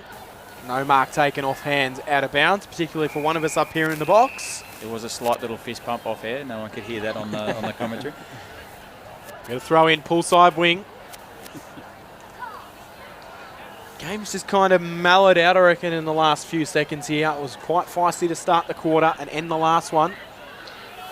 Knocked down. Austin's getting involved in the game. Tried to find a way through. Just managed to fire out a handball. Picked up by Neves. Neves' handball to Ben Thompson, who had his head over the footy and he was collected high, so he'll receive the free kick. A little bit overzealous by young Jake Austin. And, well, was it a Sandhurst player that threw that ball back to Ben Thompson then, or did it come from an Eaglehawk hand? I didn't see, but if it was a Sandhurst player, it probably could have been 50. But Ben Thompson has the footy, centre wing position. He'll poke it wide to Sam Thompson, who's standing on true centre wing. 20 in from the boundary, swimming pool side, kicking to the city end. Now he plays on and goes. Shallow inside, forward 50. Billy Evans was the target, couldn't win it. Ball spills beyond 50 now, and stoppage. They all dive in over the top of the footy, and we'll have a ball in. So Eaglehawk, you just sense they need, well, one would be nice, but two before half-time. They're across half forward now. Isley doing the ruck work, taxed it towards the boundary line. Butterick's in the area, couldn't win it. Stagg did win it, put it on the left for the Dragons, put it wide, and it went out of bounds, and that was fortunate for the Dragons because Donnet was about to swoop on it for the two Blues and didn't, and we'll have a ball in out of side. 8 of the 10 goals in this game have been kicked to the city end. Obviously, Eaglehawk have the breeze in this term, so that's another reason, Johnny, why they need to capitalise. 2 goals to 1 so far for the Borough in this second quarter. Throw in on the poolside wing. Isley was able to win the tap down. Just pumping you up, Cam. Knocked down. Healthy crowd on the other side of the ground there too, on that poolside wing. That's pretty deep and dense over there. Quite a good crowd in attendance right around the QEO here. Hall's able to find the way out to Jack Thompson, who gives it off to Budrick. Budrick will then wheel it up the line towards Evans. It carries over the back of the contest. Curnow threw an arm at it and swatted it. Missed it out of bounds. Or is it a free kick to Keating? I reckon he might have been caught high before it went over the boundary line. So Keating receives the free kick for the Dragons underneath the scoreboard. 23 points is their lead. The short pass to Curnow. It's going to go directly back to Keating. I don't know if that's just a ploy to give the coach an extra kick in the day. I'm not 100% sure what the situation was there, but we wasted a couple of seconds and we're back where we are, and then he kicked it out of bounds on the full. So very bizarre little bit of passage of play there, James. It certainly was. Sandhurst had set up with a horseshoe around this side of the ground, commentary box side of the ground, and Bryce went back the opposite direction. So maybe the coach gets some feedback from the players. Sam Thompson had a free kick, kicked it to Butterick, running on Sam Thompson. He looks to retreat, gives it to the back door, and it's ineffective. The kick comes into the forward line, and Eaglehawk have put it out of bounds on the full, and it will be Keating. We've got to give the Bendigo City Framers $100 sponsorship award this afternoon, and we are doing some votes as well, so we'll bring you all the updates. I reckon Keating's a bit of a smoky at the moment. I'm liking the way he's going about it.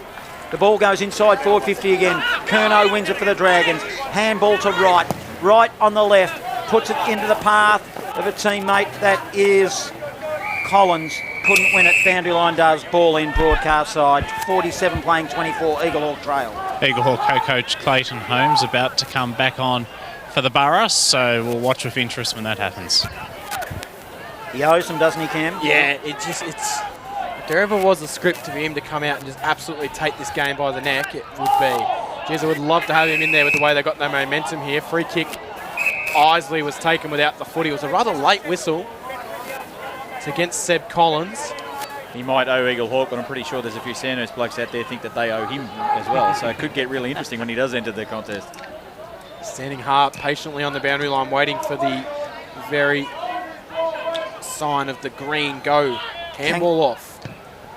Evans will then send it inside forward 50. Frost will come, couldn't take the mark, and Lockie Wright read it best, and he takes the intercept mark for the Dragons. He's had a good quarter, Lockie Wright. Kangaroo Flat, 7 goals up over Sandhurst in the A grade. Clayton's back on the ground. Clayton Holmes. So there you go. Thanks to Father Jackson at ground level. That's what the boos around the crowd are. Clayton Holmes is back on the ground. Public enemy number 1 here at the Queen Elizabeth Oval. Dragons go down the line. Jack Thompson couldn't take the intercept mark. Turnover. Dragons can work it out. It spills to Mills.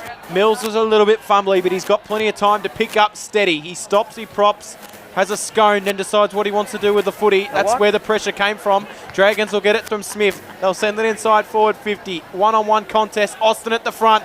Tried to fend off the Ben Thompson tackle, and he's been caught high. Not sure, but it's a free kick to Jacob Austin, 40 out directly in front of goal. Not sure, but certainly one that they'd be keen to finish this one. And as I said, this is it's probably where Jake, sometimes if he has a weakness in his game, this is probably it. So hopefully for his sake, he can knock this one through. So what you're saying is you don't give him much chance of kicking this one? No, I do give him a chance of kicking it. I would actually say he will kick this one. Just sometimes they don't come off exactly the way Jake would like them to come off. So 40 out directly in front of goal. Jake Austin for his second on the day to increase the lead for the Dragons. He comes in and he puts it across the face to the left-hand side. 1 goal, 1 for Austin. And we're back to an even 4-goal margin. 7 goals, 6-48 to 3-6, 24. What's a scone, by the way, Cam? I'll get you to get back to me on that. As the kick-in comes from full-back, it goes into the middle. Holmes hits the footy hard. So does Thompson, Ben Thompson. Ball spills, though. Hood wins it for the Dragons. He'll spread it wide for a teammate in Smith, who'll go long. Dragons into the pocket. Target was Matt Wilkinson. Spills to Smetzer. He's beyond 50. Underground handball. It was cute, ineffective in the end. Keating was the target, but Sam Thompson of the two Blues ties him up right on 50. For the Sandhurst Dragons will have a ball in. 24-point margin, 24 minutes have gone. Second term here at the QEO. Umpire, he throws it back in. Ball spills at ground level. Tardru's been quiet. Gives a handball that's neat to Smith. Cooper Smith goes goalward for the Dragons and puts it through. And the class just rises to the top just when you think they're being a bit quiet. Score sponsor Bendigo City Framers 86.54 to 3-6-24 Eaglehawk. Live 25 local fresh footy. I know we said before that Keating's had a reasonable day for the Dragons, but Cooper Smith's had a fantastic contest so far. Was there early on and is certainly still stamping himself on this game at the longer it goes. For all Eaglehawks' hard work in the opening minutes of this quarter, Sandhurst have just steadied late. 5-goal lead now. Thompson out of the middle, handball backwards to Mullen. Mullen thought about kicking, realised he had a bit more space in front of him and composed himself. Sent the kick to leading Nick Hoare, who took the mark. Oh, he dropped the mark, but he was able to get it at the best. Give it off to Billy Evans. Evans with a low pass inside forward 50, hits Bailey Isley. That's better passage of play from Eaglehawk. Yeah, it certainly is. Just beautiful, clean ball movement. A great entry kick too from Billy Evans. That could have a lot of players would actually turn their eyes to goals and just blast away in that sort of spot. Just to chip that little 15-20 metre kick in. That's a well-weighted entry. Player of his calibre probably nearly would slot that goal, I reckon. But great pass to Isley. So Isley kicked the last goal for Eaglehawk for their fourth to bring it back to a 4-goal ball game. 20 out directly in front. Doesn't miss. 2 goals now for Bailey Isley, the first multiple goal scorer on the day. And it is now 8 goals, 6, playing 4 goals, 6. It's an even 4-goal ball game here at the Queen Elizabeth Oval. 54 playing 30. Score sponsor, Jason Westcott, Builder on Live 25 local fresh footy. Probably the alarm bell for me, and I'm not going to jump into Normie's domain here with the statistics, but the contested possessions are actually in the favour of Sandhurst at the moment. So they're only around about 7, plus 7 in contested possessions. That's certainly a concern from Eaglehawk, so they'd want to level that one back up before half-time if they can. A-grade netball 22, playing 17. Sandhurst trailing in that game against Kangaroo Flat. As we're back into the middle. That contested possession, that's where Eaglehawk prides themselves. That's really surprising. Smetzer in the ruck, jumped way too early, and he let Bryce Frost win the footy. Then he tapped it to a teammate, and they'll spread it wide. Eaglehawk with a chance now through Sam Thompson, who's lifted his game. Holmes is the target. they're jumping in over the footy. Can't get it out. Connick's been quiet this afternoon for the Dragons. Haven't really called him. They'll win it. Thompson on the end of a handball. Eaglehawk. Kick goes to Kuma. Gets one under the ear as well for his trouble. Right on 50. He'll line them up for a shot at goal. Thought about dishing off the handball to Kuma. He wheels around onto the right, kicks it straight into Island though, and it spills out. Stagg was then able to brought down in the tackle. And they'll have a ball up just inside forward 50. Rather disappointing not to get a good look inside forward 50 there. Yeah, it's just a little bit disappointing that he didn't convert on that opportunity. It was certainly there, just missed the kick. So Frost wins the tap down. O'Shannessy went through, couldn't quite find it. Budrick's in there. Tackling from Hood, dropped the footy. Stagg's also in there. Not sure how he got that one out. Smetz's kick was smothered.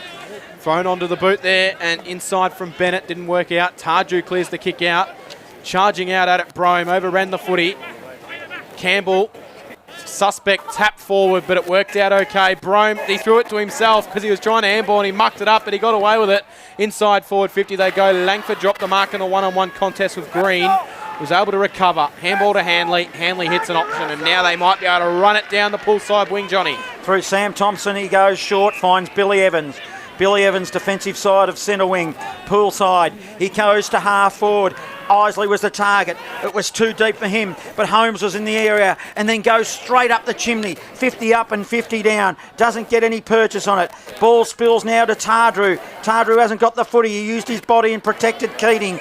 Keating collect the footy, and then he goes to the outer side to Connick. Connick handball forward. Tardrew bounces and he grabbed the footy. Then he gets collared. Connick offers assistance, then grabbed it, banged it on the boot. Shallow inside forward 50. He's effective in the end. I'm not sure he meant it. Hits up Tom Campbell, 48 from home.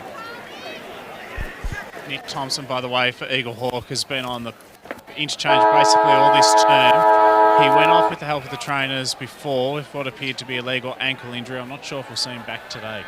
Campbell now, the siren has sounded.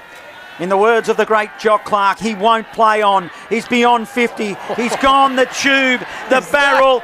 Couldn't have even hit it any worse. I reckon I don't know what it was, but it was a nothing kick. Well, a huge gust of breeze picked up just... No, don't make excuses for that kick. Sorry, Father Jackson. That is an absolute shocker. It was for our amusement, Cam. That's what it was for. It went 15 metres up in the air and nearly came back and, I don't know, it's landed in the middle of the 50. Harder to land it there than what it would have been somewhere closer to goal. 8-6-54, 4-6-30. It's a 24-point lead to the Sandhurst Dragons. And that is the halftime score. A better quarter from Eaglehawk. 24 points the margin. The second half to come here at the Queen Elizabeth Oval on Bendigo Footy League Grand Final Day. Live 25 local fresh footy. Station.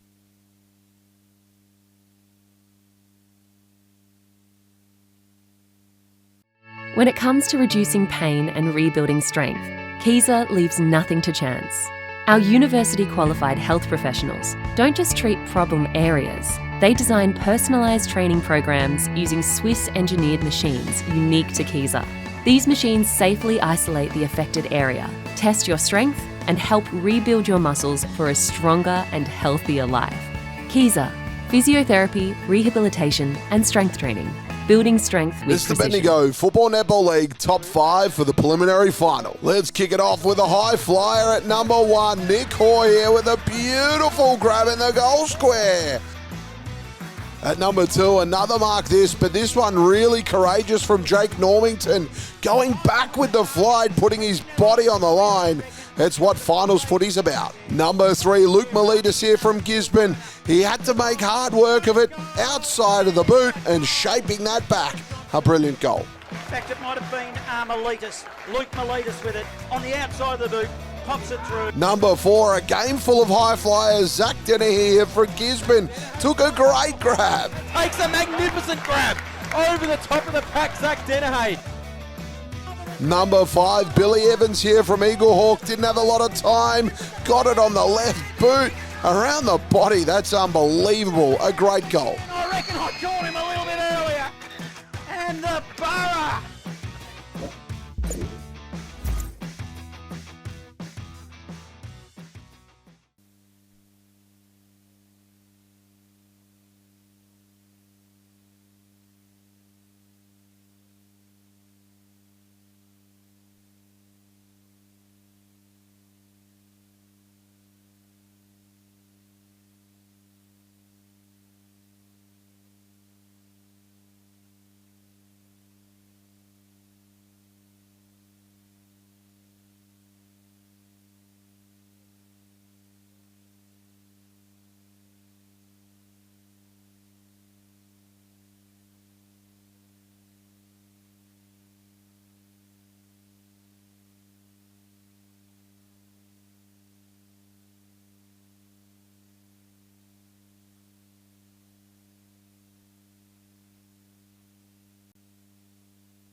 1-2. 1-2.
He just took off. He didn't say what he was doing. It's half-time here at the QEO Bendigo Football Netball League. Grand final day.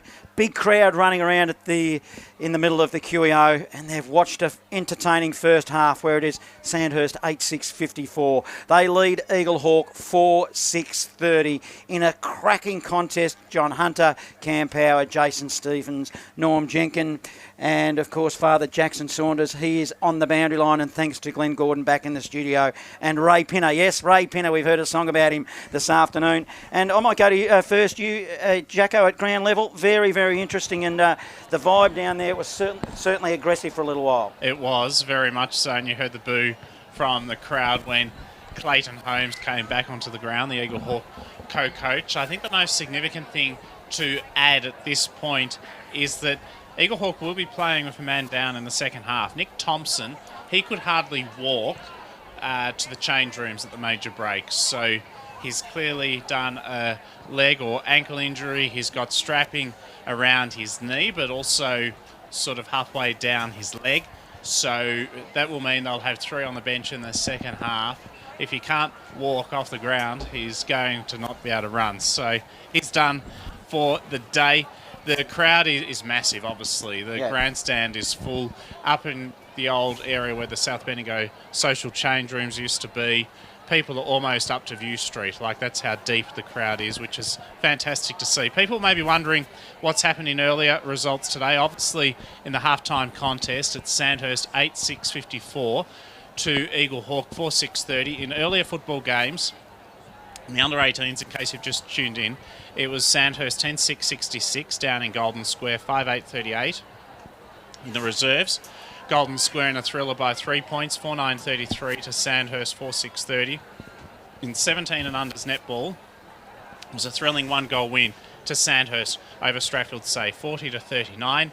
In B reserve netball, Gisborne 43 defeated Sandhurst 32 by 13 goals. In B grade netball, it was Gisborne by 11 goals over Kangaroo Flat 55-44. And in A reserve netball, Kangaroo Flat 21 goal winners 50-29 against Sandhurst. And presently in A grade netball, it's a close game, a 4-goal lead to Kangaroo Flat. 30 plays 26 against Sandhurst, and Sandhurst would love to get the job done today with Heather Oliver playing her 150th game of A-grade netball for the Dragons. I'm sure Kangaroo Flat would like to get the job done over there too as well, Jacko. That's it's important for us as well. Very much so, and there's a lot at stake and an important day for the Kangaroo Flat Football Club. And I know, Jason, last week you said that you'd be very happy if Eaglehawk got through to the grand final because Kangaroo Flat's entrusted with the bar today. Is that right? That's right. We have got the alcohol tender for this finals campaign, and looking at the solid attendance down there behind the goals and where the South Bendigo rooms used to be in the wet area. I think the club's probably pretty happy with that at the moment. Absolutely, and I mentioned that to the good people of St Monica's and Kangaroo Flat last week, and they thought that was quite amusing, so I might mention that again tonight. But really looking forward to this second half. I do think Sandhurst have the ascendancy, clearly a 4-goal advantage, but in that second term, 3-2. So Eaglehawk were kicking with the breeze, admittedly. Sandhurst will be kicking with the breeze to the City End in this third term. So far in today's contest, 9 of the 12 goals have been kicked to the City End, so only 3 to the Barnard Street End in the first 2 quarters of footy. Thanks, Jacko. So I'm back here. I would say I was down there in the big crowd trying to go to the toilet, but I was busy signing autographs. But anyway, Norm Jenkin on stats. Well, that's a good intro for me, Cam. In that quarter, Eaglehawk had 5 centre breaks to Sandhurst 2. There was 13 inside 50s apiece, as we've just heard Jackson say. 3 goals to Eaglehawk from their 13 insides and 2 goals to Sandhurst from theirs.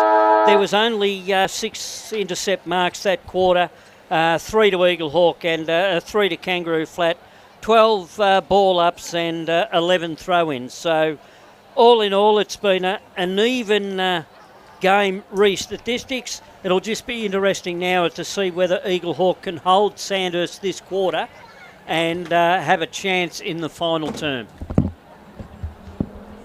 Thanks, Norm Jenkin on stats. Jason Stevens, if Eaglehawk are to come back, who do you think needs to really have a big say in this second half? Well, from Eaglehawk, I think probably the best ball mover that they've actually had has been Palakuma across half forwards. He's probably been the most influential. So it's probably those midfielders. So Mullen looks like he's sort of shadowing a little bit. Tardru around the stoppages a bit. But you'd probably need to see Billy Evans sort of get a little bit more dominant. And like we sort of said in the call, Clayton Holmes owes them a few. So needs to get active across half forward as well.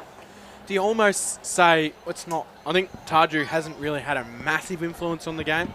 Do you continue to do what's working, or do you just go, righto, we need to win this game, and let's focus on us getting the footy more than what he's doing? That's probably when you actually call that. So at the moment, this quarter with the breeze for Sandhurst, from an Eaglehawk perspective, I think Eaglehawk want to sort of slow it down as much as they possibly can, see less of that green dragon this quarter and try and sort of slow the game down, and then probably reassess in the last quarter and really go for it if you're within striking distance. So in this quarter, Sandhurst had the breeze. Looking at Dayton Ureta down in front of us as well, he's completely no longer in the kit anymore, so he's down on the bench in the tracksuit, so his day's done for Sandhurst, unfortunately for him. But he's a bit of a loss because he provided a lot of spark for them in the grand final last year. Yeah, they'll certainly feel that. That's he's a great sort of ball user as well, and yeah, they're certainly going to miss his absence. But there's plenty of run in that Sandhurst side, so 3 still on the bench there that fit and firing. Don't go anywhere if you're at home, listening in the man cave, in the car, or you're just enjoying listening to the radio, sitting at home, because it is promising to be a big second half. At Sandhurst, they lead 8-6-54 to Eaglehawk 4-6-30. For the second half, live 25 local fresh footy. Here's Cameron Power. So the second half in the grand final underway. Eaglehawk get the first clearance going in the way of Frost. He'll bang it inside forward 50, and the mark's been taken. Clayton Holmes. And boy, I reckon he'll cop some treatment as he's lining up for this goal, but he marks it 40 out directly in front. And if he kicks this, it'll be the perfect start to the second half for Eaglehawk. He might get some feedback from the man on the mark, but one thing's for certain, if he does kick the goal, the fist pump towards the Eaglehawk faithful will be a big one. You can hear the boos in the background. Clayton Holmes comes in, 40 out directly in front to fire up the Eaglehawk crowd. He goes goalwards and he shanked it off the side of the boot, and I think it's actually been marked on the boundary line. Is it O'Shaughnessy down there? Looks like O'Shaughnessy. O'Shaughnessy's taken the mark off a shanked kick. I thought it was about to skew into the point post, but O'Shaughnessy's marked it, and he puts it through. The perfect start to the final, to the third quarter. O'Shaughnessy slots the goal, and Eaglehawk have got it back to a 3-goal ball game. Couldn't have asked for a better way to start the second half. 8-6-54, plays 5-6-36, a minute and 20 gone, third quarter score sponsor. Don Smallgoods is good. On reflection now, when you asked who can turn the game from an Eaglehawk perspective, I probably missed this guy that just kicked that goal. He can be a barometer for this side, and if Jack O'Shaughnessy gets fired up and starts being active in that forward half, they're a very different looking side, Eaglehawk, so good start. Game on here at the QEO. Schmetzer jumps too early, I reckon, against Frost. No clear winner. It's just juggling around in the middle. Billy Evans goes through hard. Emerging with the footy is Thompson. Gets the old 1-2. It went from Thompson to Thompson. There's 4 of them. Well, there's 3 now out there because one of them is in fact injured. Kuma turns and goes. He'll go long and gets a 50-metre penalty. What was it for, Jace? Didn't see. Is it down the ground or is it a 50? It is a 50. Must have been an over the mark infringement. It was over the mark. Kuma dishes it off. Goalwood, they go Eaglehawk. It's through Ty Evans, and he thought it was good off the boot, and then just at the last moment faded minor score. 54 playing 37. Game on here at the QEO. 2 minutes gone, third term. Wow, here come the Borough to start the third quarter. They've come out firing. Lockie Wright's got it in defence. 54-37. If they can keep it under this margin, even win the quarter, it'd be huge to set up a massive final quarter. Ben Thompson got the ball on the far wing, got it back off a 1-2. Handball further forward. They'll send it inside forward, 50 Eaglehawk. It's a chance. It's a no mark to Isley, and a good strong mark's been paid to Sandhurst, going back courageously. Taking the grab was Sean O'Farrell. So O'Farrell back in the Sandhurst lineup. Just the 3 senior games this year. Came back in round 15 and has held his spot in the side. He sends it long beyond 50. He'll go swimming pool side. Smetzer was the target, but flying over the back was Maxted. Did well, played on, probably didn't have to. Then he was hurried into his left foot kick, which was good to Coughlin. Coughlin handballs to Wright on the left of the Dragons, inside forward 50. His target was Green.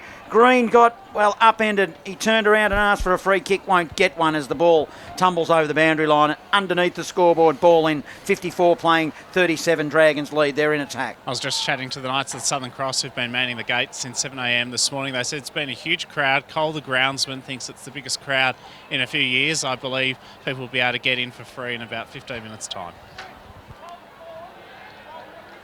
Don't they open the gates up at half-time usually? No, the Knights are still there as the City Greater, as I think the league gets them to. So they are still there, but about to knock off. It's been a long day for them, that's for sure. So it is a pretty good crowd in attendance, that's for sure, here at the QEO, and they're hoping that Eaglehawk can make a big case for an epic finish here in the grand final. Keating will send it inside forward 50. Look at that carry in the breeze. The mark's almost been plucked in the goal square. Didn't quite come down. They bring it to the front of the pack. Sandhurst free kick for a trip. And it's going to go the way of Stagg, I reckon, is going to receive the free kick. It is Nick Stagg.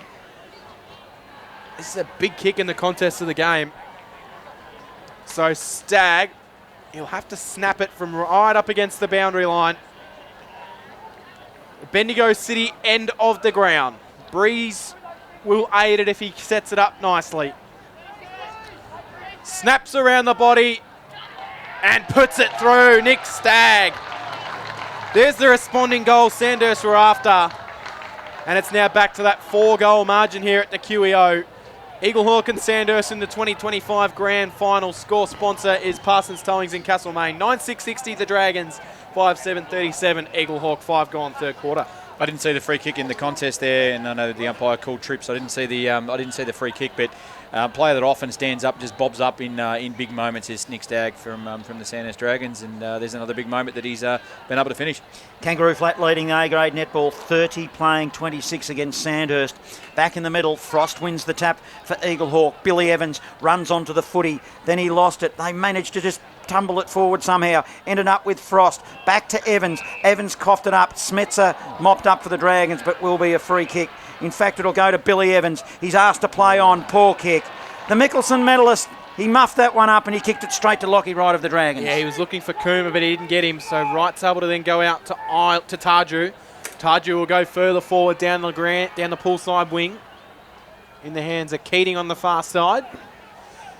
Keating, one of 9 different goal scorers for Sandhurst today. They've kicked 9 and they've all been single goals. Trying to find a way through. Well, not sure what was going on there. I thought it might have been a trip. Not doing. Bouncing ball in the middle. Joel Mullen picked up the footy for Eaglehawk. He dances one way, then the other. Uses an outlet option, which is Nick Hoare. Nick Hoare sends it in the Kuma direction. It was knocked away from him by Keating. Picked up by Mills. Mills will hammer it towards the top of the 50. Took an awkward bounce for Campbell. Wilkinson tracked after it. Was pushed off it by Hoare. Austin handballs backwards to Ollie Morris. Ollie Morris goes with a little low worm-burning kick inside forward 50. Fergus Green couldn't take the mark. Langford got a good defensive punch. Donnet was being held in the tackle. He had strength to hold up and then find a handball. Mills, Stagg, kept it alive. High ball inside forward 50. Good defensive mark for Eaglehawk will be taken. And it's Hanley who will clear the kick. In fact, he plays on around Maxted and he'll send it over to Evans. Eventually, he'll clear it out with a kick.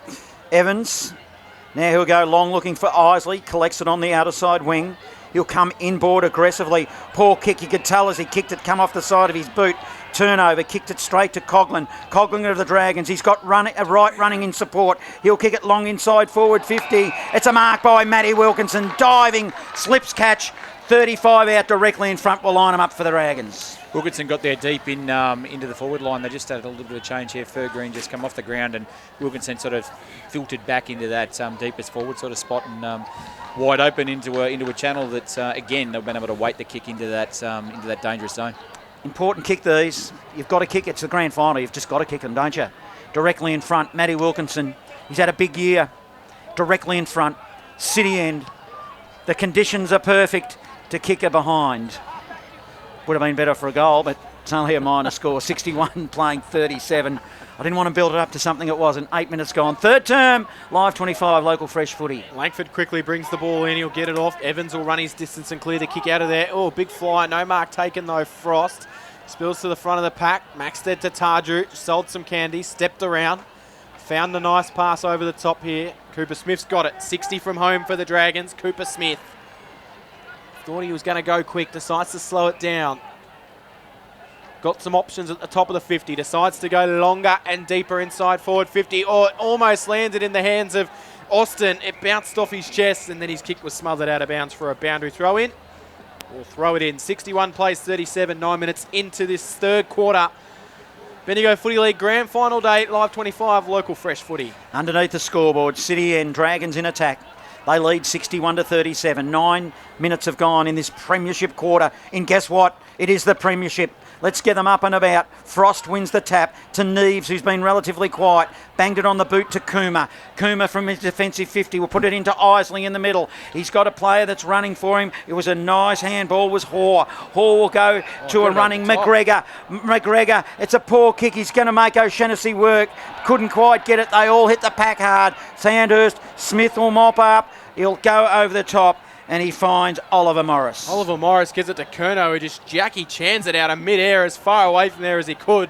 Strange decision, it goes out of bounds 40 metres away from where it went. It's a missed opportunity from Eaglehawk there. Absolutely. There was a wasted entry into 50. Jack O'Shannessy was wide open if the kick was on the spot, but it was well behind, and we're back in a neutral spot. It looked like it was going to set up for him to run into an open goal. It just didn't happen that way. And Curnow was content just to clear it out of there in any way, shape or form. Throw in. Working his way through the pack there is Lockie Hood. Handballs to Tardrew, who shrugs off one tackle, steps around a second, sends the kick down the line. Big mark taken, a 70 from goal. Maxted, he wheels around onto the right foot, sends it in the Campbell direction. A big shove from Tom Campbell, and he wasn't going to get away with that one. And the free kick will go to Dylan Hanley in defence for Eaglehawk. He'll look to horseshoe it out. They'll go in one way and out the other to Langford, to Sam Thompson. From back pocket to back pocket. In they go, out they come. Hanley, this is Aiden, is the recipient. He stands, now he's going to horseshoe back the other way, reverse horseshoe. Just mucking around with Langford. They're looking for a path out. Now he'll go more central. That's okay to Butterick. Butterick now will eventually end up to the outer side to Bennett. In fact, it might be Hanley. Inboard to Butterick, who ran on. Butterick on defensive 50 for the two Blues. Awkward kick. Ground level, put his teammate under pressure and across half forward. A lot of possessions and a lot of commentating for nothing, Cam. Yeah, they really didn't gain anything out of that passage of play at all. Seen Sandhurst are able to frustrate their opposition 2 weeks ago, which was Eaglehawk, in that similar way, shape or form. They'll bang it inside forward 50 and it carries in the breeze. Out of bounds for a boundary throw in. I don't mind that ball movement though, even though it didn't end up in anything. They haven't blasted it away and given it back to Sandhurst. So we've got to remember that wind is pretty hefty their way. Yeah, Sandhurst, they prey on turnovers and fast ball movement inside forward 50. If they can get it. Eaglehawk will be happy to neutralise this quarter, I reckon. If they could sneak a goal in, even better. Wilkinson got to the front of the pack, couldn't take it. Evans' handball went back into trouble.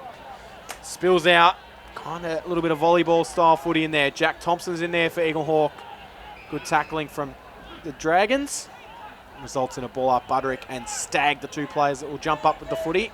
A-grade netball update. Kangaroo Flat 41, Sandhurst 36, 5-goal margin. Maxted grabbed it out of the ruck, snapped it towards the top of the square. Tom Campbell came out, didn't get it. It was second hands on it anyway. Hanley steps around the defence, sends the kick out. Curnow from the Dragons will take the relieving mark and he'll look to pump it back inside forward 50. Too far to score. All players are forward of centre now to Sandhurst's advantage. City end, it's a long kick to the top of the square, hot spot. Good defensive punch from the back of the pack. But it was good by Jack Thompson, let's face it. It will be Jonty Neves, who I just sense he's been a bit quieter today, Jonty. They've had a couple that have been quiet today, really. Clayton Holmes being one of them, and one of the reasons was he was off for a considerable time as the ball goes beyond 50. Thompson is the target for Eaglehawk. Ground level, though, winning in his Connacht. He's been relatively quiet for the Dragons as well. Over the top, Matty Wilkinson flew. 30 from home for the Dragons. Ground level now. On the end of a handball, Tardrew goes around the body. Opportunity missed. Should have probably kicked it. You thought it was a throw out of the pack, Jason Stevens? No, I was sort of nodding down Juggling here to the other end. It could have been, it could have come out pretty swiftly via hand. Let's say that. 62 plays 37. Evans will bring the ball back into play. Defensive goal square. Really not much going on at all. Umpire eventually says you have to move the game on eventually. So Evans steps out of the goal square, runs his allotment, hits it straight down the centre.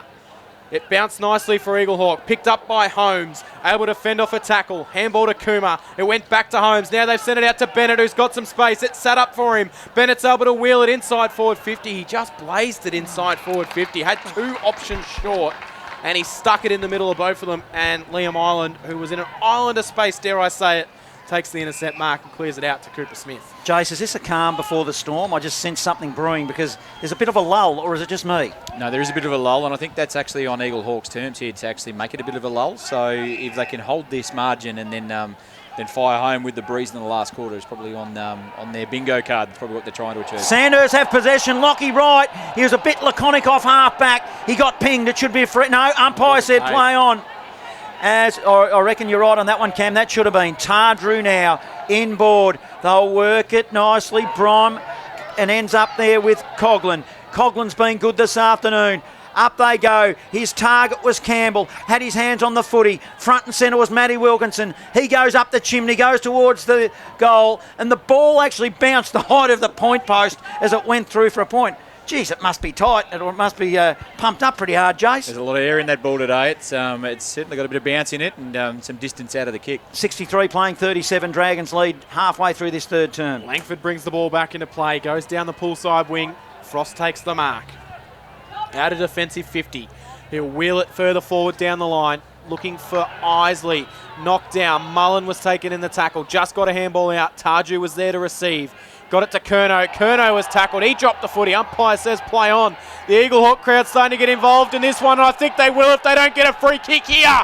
And they will get one. Holding the ball on the far side. Tarju tried to fend off one too many tackles, and he was disposed of the footy illegally. Eaglehawk emerge with the footy. Frost comes up and takes the mark. Quickly handballs off to Ben Thompson from outside forward 50. Sends it to the top of the goal square. Taken in the goal square by O'Shannessy. One-on-one contest and he plucked it. One-on-one with Darcy Mills. And if he kicks this, the Borough faithful will start to sense something for their side as he will look to bring it back to a 20-point margin. Right from the goal square, he should not miss, and he does not. O'Shannessy's got two, and it's a 20-point margin at the QEO. They're well and truly in this contest, Eaglehawk. Score sponsor, Aussie Disposals, Live 25, local fresh footy, 9963, playing 6-7-43. There's the wild card. He's popped up and had two in this quarter, so he's the danger man on the Eaglehawk forward line at the moment. Lachlan Wright a short time ago was winded too for Sandhurst. Took him a moment or two to get back up off the ground. He's okay. Cooper Smith too had a bit of a go a moment ago with Clayton Holmes, the Eaglehawk co-coach. There's not much love between those two at the moment. Back in the middle, we'll get to Norm Jenkin with some telltale stats very shortly. Avoid a demarcation dispute with him and Jason Stevens. As Stagg wins it out of the middle, runs to 50. He sends it goalward. Good defensive mark. Langford. Love this player. How good is he? What's it look like, Norm? Well, inside 50s are even this quarter. It's 8 to Eaglehawk, Sandhurst, and 7 to Eaglehawk. But the big telling thing is centre clearances. We've got Eaglehawk with 4 and sorry, Norm, Sandhurst I'm going to cut you with off there because Langford's kicked the ball out to Connick, who took the mark, and Connick went to go, and the Eaglehawk player obviously went with him, I'm guessing, and he's been done for 50. Yep, there was no play on call, and he's come across the mark, and umpires awarded a 50-metre penalty that puts Connick well and truly within scoring range. No play on call, but Connick was certainly looking to get and go there. It's one of those real 50-50 ones, I reckon, that depends if the umpire wants to pay it or say, no, I haven't called pay on. You sometimes see that come back, don't you? But either way, Connick's going to line up from 25 out, should be able to kick truly, and he kicks, he just didn't kick through the ball at all. It's a real let-off for Eaglehawk. And it just feels like momentum is going with Eaglehawk here. 64 to 43, 21 points to the margin. Connick unable to convert on a golden opportunity there. Ty Evans will kick it in for Eaglehawk. He's shielding the sun from his eyes. He had Butterick on offer broadcast side, ignored that, decided to go Neves on the opposite side, swimming pool side underneath the scoreboard. Neves takes an uncontested mark. This time he's told to go. Runs and then sends it down the wing.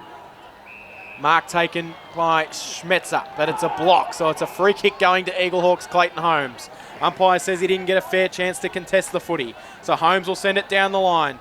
Working for the forward there will be Isley's coming into the game. Isley, handballs backwards. He did well, held off the handball, gave it to Thompson. Thompson's kick was smothered by Smetzer, who just got it out to Curnow. Curnow barrels it down the wing. It'll trickle towards the boundary line and it'll take a right bounce and stay in play before Jack Donnett comes and sees it over. We'll get a boundary throw in on the far wing. 20-point margin. 21, in fact. Sandhurst lead. It's hovered around that 20-odd point margin for quite a while in this match. Eaglehawk are still in the contest. They're hanging on for dear life. It's in the forward zone now for the Dragons. Grabbing out of the air was Frost. He's tackled hard by Collins. Offering support was Billy Evans. Handball underground to Donnett. Donnett's collared. Now it's in dispute. Hood did well. Dishes it off to Coughlin. Coughlin to the Dragons. Go to the top of the square. Lachlan hands on footy was Langford. And also Fergus Green getting involved in the contest. 20 around, ball in, 21-point margin, Dragons lead. Kangaroo flatter out to a 7-goal lead against Sandhurst. 51 plays 44, and Cooper Smith, the Sandhurst skippers, just had a bit of a rub down on the interchange. I'm sure we'll see him back on the ground very shortly. Throw in, free kick, pull. Now we're going to have a repeat boundary throw in by the looks. Maybe it was a bit shallow, Jason Stevens. Yeah, I was just going to say those key defenders for Eaglehawk in Langford and Neves have actually done a pretty good job on the dangerous Sandhurst forwards as well. So Max Ed and Fergus Green really haven't impacted the contest that we know they're capable of. So. Well, 9 goals for 9 different goal kickers for the Dragons, so none of their forwards have really been able to just dominate so far. Maxted tapped it down. Eaglehawk will track past the footy. They've coughed it up though. It's going to be a little dribbling ball out of the contest, and Jacob Austin becomes the first multiple goal scorer for Sandhurst. And it was not pretty, but it was enough to just find a way and dribble it through. And the Dragons get an important goal in this quarter just to stop a little bit of that momentum. And it's back to 27 points. 10-10-70 playing 6-7-43. 20 minutes gone. Third quarter score sponsor Jason Westcott, Builder Live 25 local fresh footy. Had a couple of goals now for Jacob Austin coming out of deep forward now, which is a little bit foreign for him. He's generally around half forward, sort of crashing back really fast. So taking his chances today. It's great achievement from a 19-year-old. Have you seen Billy Evans today, the Mickelson medalist? Yeah, been a little bit quiet for Mike. Yeah, he has been. He actually played for Sandhurst, in the grand final of 2014 before he was drafted, and now he meets, of course, the opposition here today as we're back into the middle. So what I'm suggesting to you, let's lift Billy Evans. Let's get Eaglehawk back into this game. They've been hovering all afternoon after the initial onslaught by Sandhurst, which it could go on to prove the match-winning part of the game, because they're continuing on here, Sandhurst. It's picked up by Smetzer. Smetzer of the Dragons spreads it wide. Hood is the target. Won't win the footy. Boundary line does. 55 from home. Outer side, scoreboard side, which sees Sandhurst lead 70-43. And we're in time on ticking over to 22 minutes, Camp. Yes, we are. 21 minutes and 50 seconds gone. Throw in. Knocked down. Eaglehawk trying to work it out. Ben Thompson's been good. Gave it off to Billy Evans on cue. Evans down the line. No mark taken, O'Brien. Spalls over the back. Island lost the footy. Sam Thompson went through, got it to O'Brien. O'Brien's little kick worked out well. Might not have got to its intended target, but it was done nicely by Hoare. Tapped it to Holmes. Back to Hoare. Hoare dribbles one to the top of the goal square. Isley comes out. Snaps around the body. Bailey Isley. He's got 3. And it's back to 21 points again, and they just will not go away, Eaglehawk. 7-7-49 Eaglehawk. They trail by 21 points here. The Dragons 10-10-70. Score sponsor Aussie Disposals. That's 4 against the Breeze this quarter. So that's the first 3 against the Breeze, 3 or 4 against 3 against the Breeze this quarter. You'd think if they managed to get that 4 mark against the Breeze, that's putting him in a real spot to run home with the Breeze in the last quarter. 21-point margin. Sandhurst lead. Perfect conditions. It will not rain. The elements won't come into it. It's who wants it most. Smetzer in the ruck. Didn't win it. Frost did for Eaglehawk. Puts it shallow inside forward 50. Big punch ends up with Keating of the Dragons. Into the middle to Smith. Cooper Smith has been good this afternoon. He'll fan it wide. He's got a target. The young man was Austin, who's been pretty good this afternoon. Good tap forward by Hanley of the 2 Blues, but won by Smith again. 30-metre handball forward to Hood. Couldn't quite collect. Good contest in the end with Jonty Neves. They're all tied up 51 metres out from goal. Dragons in attack, 21-point margin. They lead, 24 minutes gone. Third term. It's going to be hard to pick a standout best on ground, I reckon, in this game. It's been pretty even across the field from a lot of players, Jason Stevens. Definitely has been even. It's going to be a difficult challenge, Cam. Wilkinson got the ball off the contest. He'll then wheel it inside forward 50. Hanley got on the right side of Tom Campbell, and it goes out of bounds for a boundary throw in right-hand forward pocket. Good job for you, Jason. Who's in contention for that at the moment, Jace? I'm going to throw a smoky out there that we haven't mentioned a heck of a lot today, and it's James Coughlin's actually running with Billy Evans for the majority of the day. I actually think he's had a fantastic game to just to curtail the Mickelson medalist. Got a lot of footy early as well, did James Coughlin. Might be contention for our Bendigo City Framers Best on Ground Sponsors Award as well, which we'll be handing out today too, as we have done across all games this season that we broadcast here in Bendigo Football League. Terrific sponsor of ours.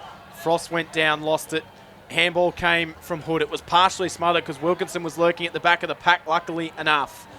Emerging with it, Donnet sold some candy, got into some space, pulled the kick a little bit, which favours Schmetzer. Holmes comes after him. Schmetzer was worried out of it by Holmes. Coughlin emerges with a footy, gave the handball off, and, well, it was an incorrect disposal from Cooper Smith, and then Sandhurst have banged it inside forward 50. Some calls for a free or 50-metre penalty, but I reckon you'd be pretty stiff to have that one paid against you.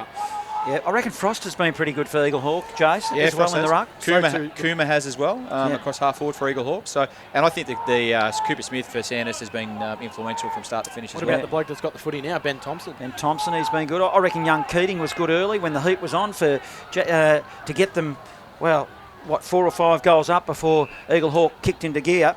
But they've got the footy now with Jonty Neves. Short pass forward. It's okay. Donnet will go now long. In fact, it might have been McGregor. McGregor goes to half forward. In attack now. Eaglehawk, whistle on play, free kick. It'll go to the Dragons. And they'll just slow things down as we approach three-quarter time in this grand final of 2025. Dragons will go backwards. Connick's got it far wing. Very healthy crowd in front of that Kangaroo Flat 10 over there, right behind the passage of the play as well, Jason Stevens. Hopefully the sun stays out, Cam. It's better drinking weather if the sun's out. That's probably why they've all merged to that far side of the ground and not on the near side here. Donnet's got the footy for Eaglehawk. He'll fire a kick down the line. Jack Thompson couldn't mark it. James Coughlin was able to win it. Handball to Hood. Hood to Tarju. Finds his way out of trouble as he so often does, this Lockie Tarju. Goes backwards, Mills. Mills will send it down the line. Knocked off hands for a boundary throw in. Pull side wing. Father Jackson Saunders at ground level. The wind picking up here too. My phone almost flew off my clipboard a second ago. Kangaroo Flat and A-grade netball now out to a 9-goal lead. I think that's the biggest it's been all day. 58-49 against Sandhurst. Throw your phone up in the air and see what the breeze is doing, Jacko. I won't be doing that. Thanks, Cam. Umpire will throw it in outer side wing. Smetzer won the tap on that occasion to Wilkinson. Wilkinson by hand to Tardrew. Tardrew, poor kick, kicked it straight to the opposition. Turnover on defensive 50 was Clayton Holmes. Trying to get into the game, Holmes. He kicks it down the middle. Kuma was his target. Was a turnover though. Intercepted there by Coughlin, who goes long to half forward to Curnow. Curnow retreats. Finds his teammate in Morris. Morris goes inside forward 50 and Fergus Green basically left unattended at that time. And you don't need to give him much room, Jace, and he had it on that occasion. You don't, and I maybe gave the Eaglehawk key defenders a bit of a pump up 2 minutes too early. That was poor. Their two best key defenders are actually in that contest there, and allowed Fergus Green to have a jump at the ball uncontested, and he takes a mark and they got caught guessing. They got caught guessing, and they've been good. Langford's been as good as any this afternoon, talking about as good players defensively anyway. Fer Green. Too good of a player to miss this in a grand final. And does. Gee, give him a moss. It didn't even look like it. 71 playing 49. But he's a pretty good player, Jace, let's be honest. He's overcompensating for the breeze. Yeah, potentially. It's interesting here, though, too. That's you'd have to question if they've kicked themselves a little bit out of this contest. They've left a few on the park. It just didn't look natural for him, that kick at all, did it? It looked like he really tugged at it and was hoping it would come back. So... You're right, 21 scoring shots to 14, and the margin sits at 71-49. Down the line they go. Got one wrong earlier. I think it's 22 points the difference. We're just going to leave you out on the island by yourself, Cam. You can continue. Yeah, find your own way home from there. Throw in on the far side. I got one wrong in the under-18s, and Dennis and Joel were into me about it, so I didn't want to get it wrong this time. Knocked down. Sandhurst will come through the middle. Wilkinson picked it up. Got away from Sam Thompson. Sent a little dribbling kick out wide to Ollie Morris, who got around the Mullen presence. He'll then get some space. Send it inside forward 50. No mark off hands. Spills to the front of the pack. Good, strong contest there from both players going hard at the footy. Holmes, was it? No, it was Ben Thompson from Eaglehawk who went in hard, as he so often does. Fergus Green the other way from Sanders. Frost knocks it down. Cooper Smith got it back to Curnow, who just sends it in as deep as he can. Was hoping for a bounce, but he utilised the breeze. Got one, I reckon, that probably would rather them go out of bounds in that situation and not give the ball back to Eaglehawk late in the third quarter. 10-11-71, playing 7-7-49. We're about to hit the 30th minute of this third quarter. Score sponsor is Aussie Disposals on Live 25 Local Fresh Netball Footy. might be over, is it? There's a big crowd walking from there. We'll just confirm that for you. Reckon Kangaroo Flat will win that grand final. Deep in attack here now, Dragons. Green emerges from the pack, puts it on the left, and didn't find distance, didn't find any purchase. So they'll work it out of the back line here through Langford. Langford over the tap to Thompson for Eaglehawk. Looks for Coomer. Coomer one-on-one. Keating does well. Siren for three-quarter time. That'll end it. It is three-quarter time here. Sandhurst 10-11-71. Eaglehawk 7-7-49. 22 points the difference. But Eaglehawk will be coming home with the breeze in the final term. So do not go anywhere. Grand final day on Bendigo Footy League. Live 25, Local Fresh Footy.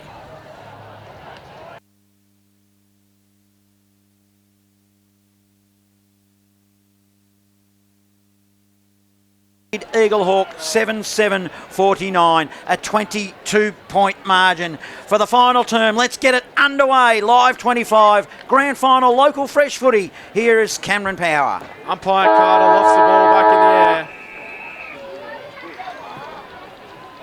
the air. Here we go. Final quarter underway. Collins wins it down. It's taken straight away by Mullen. Mullen goes straight out of the middle. Inside forward 50 for a big ride and fly from Clayton Holmes. And he owes his side today, does Clayton Holmes, and he can go back and slot a goal to start the final quarter. Geez, wouldn't this make for some nervy Sandhurst people? I know we're only 20 seconds into the last quarter. This is a big moment in the game, Jason. Yeah, dream start. If he can put this one through the big sticks, this is exactly what the Borough would have been looking for. He's already got one. Island stands the mark, 40 out, almost directly in front. Going to the city end. He's put it through. The crowd roars at the QEO. And the Eaglehawk are right back in the game. Score sponsor, Jason Westcott Builder, 71 plays 55. 1 minute into the final quarter of the 2025 grand final. That was Frost down to Mullen there. That was a beautiful tap out. And Mullen just hit the hot spot perfectly.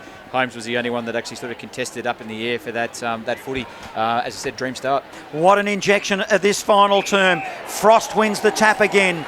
That there was a hold, was in the middle.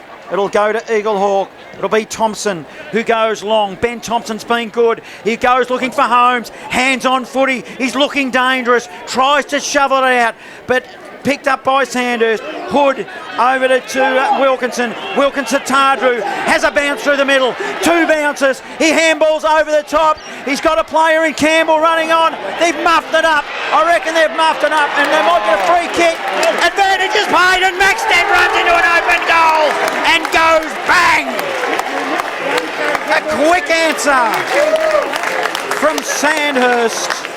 And just when you thought it was safe to go back in the water, Sandhurst, the Dragons emerge. Come on, you boys. Score sponsor, Don Smallgoods. Is Don is good. Live 25, Local Fresh Footy. 11-11-77, the Dragons. Eaglehawk 8-7-55. How good Lockie Tardrew just run away from that contest just to put the Jets on and actually attack the forward 50. Almost muffed it up, as the call said, but great work by Tardrew. Jason, you'll be happy too. Kangaroo Flat A grade premiers, 59-51. Ruby Barkmeyer best on. 8-goal win against Sandhurst. Thanks, Father Jackson. Back in the middle here. Eaglehawk goes straight out of the middle through Mullen. Mullen sends it in the Isley direction. It carries over the back and it almost, I don't know if anyone touched that on the way through then. Minor score. It's going to be a shootout in this last quarter by the looks. 56 plays 77, 2.5 minutes into the final quarter. Jace, just on what Jackson summarised, Sandhurst not going to defend, and that's exactly what Lachlan Tardew did not do. He did not. He took the game on. That's exactly what we want to see. And you might have been right in the call earlier that the calm before the storm. Certainly looks like we're in for a whirlwind now. Right, plays on from fullback, broadcast side for the Dragons, looks for Campbell, spills to the back. Picked off there, though, however, by Hanley of Eaglehawk. Inside forward 50. Coghlan will relieve and he'll go to Hood. Hood gives it over the top. Now they can run through the middle. Coghlan was caught down by Kuma, which affected the kick into the middle of the ground. They can handball their way out of trouble. Thompson rather calm to Evans. He was calm. He kicks down Curnow, got in front of Donnet. It looks like he's moved to play forward for Eaglehawk. Jack Donnet. Curnow goes with a short pass, finds Maxted. Maxted marks right in front of our broadcast position, which is right behind the Sandhurst bench. Short pass. He basically could have passed it to him, but barely went the required distance. Umpire says play on. Wilkinson will then float it down the line. Frost will come and knock it down in the direction of a teammate there in Evans, who knocks it forward. Hood picks it up for Eaglehawk, Sandhurst. Handball backward, found its way to Wilkinson. Wilkinson picks out Frost. Took a mark. Umpire said it wasn't paid. Thought he might have had enough of a claim of that for a mark. Might have been off hand. I reckon there's another little hand in there, Cam. So often you'll see when it happens like that, it does get paid though. Yeah, Ball up right in front of our broadcast position. Wilkinson uncontested, snaps around his body. It'll bounce over the head of Maxted. Jonty Neves will try and relieve it out of there. Had a bit of a fresh airy swing at it. It spills to Maxted inside forward 50. Eaglehawk have got numbers. Donnet feeds the handball out wide to Ty Evans. Evans gets it off to McGregor. McGregor will go straight down the middle with a QEO. He was looking, of course, for Holmes, but using his body nicely for the Dragons was Ireland. Defensive mark, outer side wing. He's just a little bit unsure where to go. Now he decides to dump it long to forward. Oh, it's a mark by Stagg. Stagg was uncontested on right half forward. I don't think he's got the leg. No, he's given away a free kick for a hold. And it will go to Evans. Billy Evans of Eaglehawk into Butterick. Butterick on the wing for the two Blues. He looks inboard, handballs it back off to Evans. The Mickelson medalist will go inside forward 50. Ireland, he used his body, and it's a free kick to Eaglehawk to Clayton Holmes. Might have been a bit overzealous. Your thoughts of Jason Stevens? I thought it was a little bit ticky-touch with that one. Yeah, and there was an Eaglehawk player that actually took advantage as well and did miss the shot at goal. So Sandhurst supporters would probably be a little bit disappointed. The umpire never actually took eyes on O'Shannessy that did take the advantage. He was running straight to me in the mark though, so the umpire didn't see it. True. Clayton Holmes is showing signs, and dare I say it, if he has a big 15 minutes here, Eaglehawk will win or potentially push them right to the line. That's what they need. Hence his influence on the game. He's just infectious, whether you like him or you don't like him, and some of the actions today have been probably fraction overboard, but he's there to win a grand final. Clayton Holmes, he's within distance, you would think, to the city end. He'll kick underneath it and kicks a goal! He kicks a goal!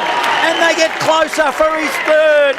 They're in a couple of kicks now. The closest they've been for a long time, 9-8-62 to Sandhurst, 11-11-77. Score sponsor, Don Smallgoods. Is Don is good. Local, live 25, local fresh footy. I'm going to go horse by the end of this game, Jace. I think the best thing with Clayton Holmes is after he does get those goals, the pump up that he will give his teammates. And that it's like he's got both those shoulders strapped because he does throw that fist really, really strongly towards the crowd after he kicks a goal. He loves it, does Clayton Holmes. The Eaglehawk fans are loving it as well. No one's gone anywhere. 15-point margin. Stacks of time left in this one. Trying to go straight through the middle. Hall was wrapped up straight away. So we'll have a repeat ball up right in the middle of the QEO. It's very hard out there on the cricket pitch. The rest of the ground is absolutely immaculate. Frost tapped it down. Jumper being held for Eaglehawks. Thompson received the free. Didn't matter because he played on quickly and gave it off to Evans. Evans fires it inside forward. 50. Holmes has got it again. He's 20 out directly in front of goal. Clayton Holmes is turning the game on its head at the QEO. And this to bring it to a single-figure ball game. Not the only one turning the game. Frost and Thompson in the middle are absolutely on fire in that connection piece from ruck to rover. So this is a big kick for goal. If he puts this through, this is momentum all with Eaglehawk. 25 out, directly in front for his 4th and 2 in a minute. Clayton Holmes gives the crowd a big fist and says, come on! And it's a 9-point margin at the QEO. Eaglehawk have got the run. Over to you, Sandhurst, to try and stop this one. 11-11-77 to 10-8-68. Score sponsor, Aussie Disposals. Jason, Eaglehawk have not led all day. It's changing. It's a big moment in the game. It is, and Sandhurst needs to tighten up in this midfield and just prevent the ball from getting into the Eaglehawk forward line immediately. It's the Clayton Holmes show at the moment. You can just sense it. Up they go in the middle. Frost wins the tap. Can Eaglehawk win it out of the middle? Contested ball. Stagg does for the Dragons. He'll send it forward. Shallow inside, forward 50. Kobe Maxted hands on footy. He's important at this stage of the game. They scream for a free kick and won't get it. Stoppage, 40 from goal. Dragons in attack. Yeah, breathe a little bit easier. They needed to get the ball in their forward half, and that's exactly where it is at the moment. And it is Bryce Curnow that's gone back onto Clayton Holmes. Interesting matchup. The co-coach taking upon himself to try and stop the hot hand. Cleared out of defence from Eaglehawk. McGregor in a one-on-one with Mills. Mills was able to win the tap down. Hoare went charging through. McGregor picked it up cleanly. Gave it to Evans. Over the top to Kuma. Smetzer charged that. He might have worried him out of a little bit. Taju went through. Island's in there as well. Ball hits the bottom of the pack for a ball up. Island was the player in there, I should say. Centre of the ground. Umpire Carter will throw the ball up in the air. One down Frost. Kuma will go into the contest and he'll get wrapped up straight away and we'll have a ball up. 9-point margin. Dragons lead. It's the closest that Eaglehawk have been probably all game, apart from the couple of opening minutes. Secondary stoppage. Lockie Hood did well. Tied them all up in the middle. Ball up. Umpire Carter. Under pressure now, the umpires as well. Frost wins the tap to Mullen. Mullen gets tied up. We'll do it all again. Stoppage, 2 in a row. 9-point margin, Dragons. Just on that, Johnny, at the 24-minute mark in the second term when Cooper Smith goaled, it was a 30-point lead to the Dragons. Ball up will be a repeat. And Jace, the crowd's just kind of stunningly quiet at the moment. You can almost hear a pin drop out here. It is very, very nervous energy around the ground. Ball up again. We'll do a repeat ball up again. It's Lockie Hood in there for the Dragons. Billy Evans needs to do something here. He's being manned by Stagg. Smetzer's kick was smothered by Evans. It spills to Kuma. Tried to find his way through. Managed to fire out the handball. It fell to Mullen. Mullen from outside forward. 50. Goes to goal. Joel Mullen's kicked an absolute ripper. Eaglehawk are going nuts. The crowd's going nuts. Joel Mullen from 55. Ho ho! What a game we've got here. 3-point margin. 11-8-74 plays 11-11-77. Score sponsor Don Smallgoods. Is Don is good. Was that Kuma that shot the ball out underneath the bottom of the pack there? Just squirt the ball forward. It's just momentum and move the footy forward. And all the momentum is with Eaglehawk. This is a big final quarter coming up. We've got the close one. In fact, we've got the only one. Of course, it's grand final day. Smith for the Dragons. Sockers it forward for the Dragons. But it's Mullen again. Emerges for the two Blues. He'll spread it wide to half forward. Coughlin for the Dragons with finger tipper. Make sure that it goes over the boundary line, out of bounds. 70 from goal. Eaglehawk in attack. He's not sure how much of a voice, man, you were going to have left after this. This is an absolute epic grand final. For what looked like for fair stages, it was going to be all Sandhurst. Eaglehawk have turned up. They've got all the breeze and the momentum at the moment. The Dragons need to do something to try and relieve. And what is that something, Jason Stevens? Very good question. Very good question. They just need to get control and maintain a bit of possession of the footy. We heard them say at three-quarter time they were going to attack. I wonder if that will stay the case. Keating's kick down the line, missed its target, bouncing ball And it'll be hard up against the boundary line. Sam Thompson will come. Ollie Morris floats over to knock it over for a repeat throw in. Centre wing position, pull side. Right, it's a dead heat in relation to where the footy is right now. It's on true centre wing. Swimming pool side. Frost in the ruck. Wins the tap cleverly. Couldn't quite find a teammate. It might cause a stoppage. Umpire that it goes. Mills has been quiet this afternoon of Dragons. Coughed up the footy. Eaglehawk with possession now. They'll move forward. Might be Butterick with the footy. He'll go inside forward 50. Neves is the target. They've got Kobe Maxted, the Dragons down. Back now, and he just cleverly puts it towards the boundary line by hand, and over it goes underneath the scoreboard. Yeah, Maxted has floated back and Neves has followed him, so neutralise that from an Eaglehawk perspective, and probably playing 7 forwards at the moment. It always seems to be the case. Those two always seem to match up on each other. Doesn't matter what end of the ground or who's attacking, who's defended. They do not leave each other's side. It's a great contest. We'll have a ball up again on the throw-in. 3-point lead to the Dragons. 13 minutes gone. Eaglehawk have kicked the last 4 of the contest, though.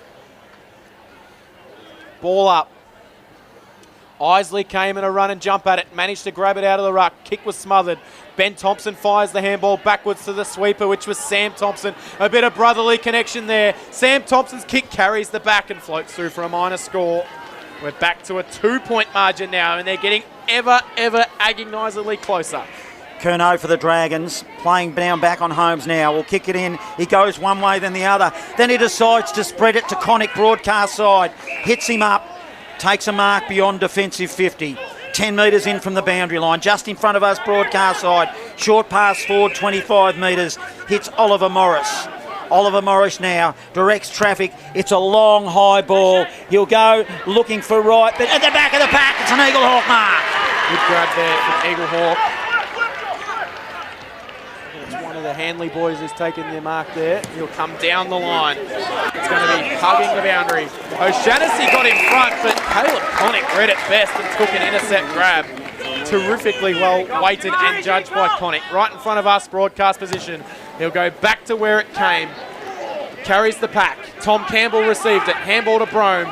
Brome's handball further forward to Stagg. Just managed to feed out a handball towards the boundary line. We'll get a boundary throw in.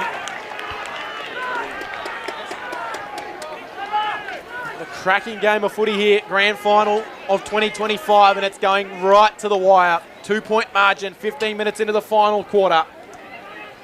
We'll get a throw in. Collins and Frost. Neutralised, tap down, taken away by Evans for Eaglehawk. Bouncing ball favours O'Brien. Picked it up cleanly. Gave it to Ben Thompson. Now they're away through the middle of the ground through Mullen. Mullen goes up towards Jonty Neves. Takes it on the second grab. Neves plays on. He's got O'Shannessy on his own. He lands it on his chest. 15 out directly in front of goal. And O'Shannessy can put Eaglehawk in front for the first time on the day. They're stunned, Sandhurst. This has been some quarter of footy from Eaglehawk. And Jack O'Shannessy, who's kicked 2. Kicked 39 goals heading into today's game. Represented the interleague side. In he comes. And he puts Eaglehawk in front in the grand final.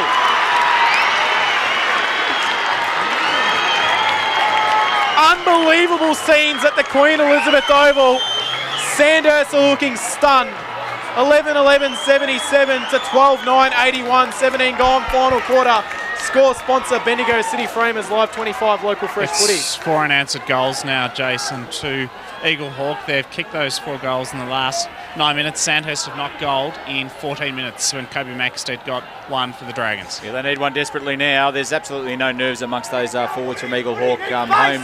Holmes and O'Shannessy in those spots you can get nervy as a player. None shown at all from those two. It's important in the middle. Ben Thompson has got Tardrew. Who's going to win it? Umpire will throw it up. Up they go. Frost wins the tap for Eaglehawk. Smetzer by hand. No, we're going nowhere. We're stuck in the middle. It's a real contest. It's an will won by Sam Thompson. Eaglehawk inside forward 50. It's a juggling mark. Isley goes goal and it extends the lead. Listen to the crowd. He extends the lead. Boy, oh boy. Eaglehawk now. They've kicked out to 13-9-87 to 11-11-77. That's his fourth. Score sponsor Bendigo City Framers. Live 25. Grand final local fresh footy. In the last minute, the crowd has been chanting Eaglehawk, Eaglehawk, Eaglehawk. You could hear it. Listen to it. No one can question. Stag with a black blood nose too. No one can question the standard of Bendigo footy if they're here watching this contest. This is some supreme footy from Eaglehawk right at the moment. It's certainly dominated by Eaglehawk there, Jace. They've had 5 centre clearances, 11 inside 50s for their 6 goals. The crowd is going nuts. They're not home yet. 18 minutes gone in the final quarter. Tarju goes backwards. He'll receive the footy. What can he do? He's tackled. He's gone. Holding the ball. Frost got it. Crowd goes nuts. Frost will send it inside forward 50. Neves in a one-on-one. Maxted worked him under it and took the mark for the Dragons. Cool, calm, composed. Maxted sent it out to a teammate who was absolutely crunched by young Tommy Bennett. Nothing malicious about that. That was just a good, hard attack at the footy. And it's Caleb Connick that's got the footy underneath the scoreboard. Connick, what have the Dragons got now? Can they respond? Short pass forward 30 metres to Coughlin. Coughlin to the Dragons to the wing. They'll set themselves. Mark, Eaglehawk, back of the pack, Ty Evans. Now needs to show some composure. They have the upper hand now. 19 minutes gone.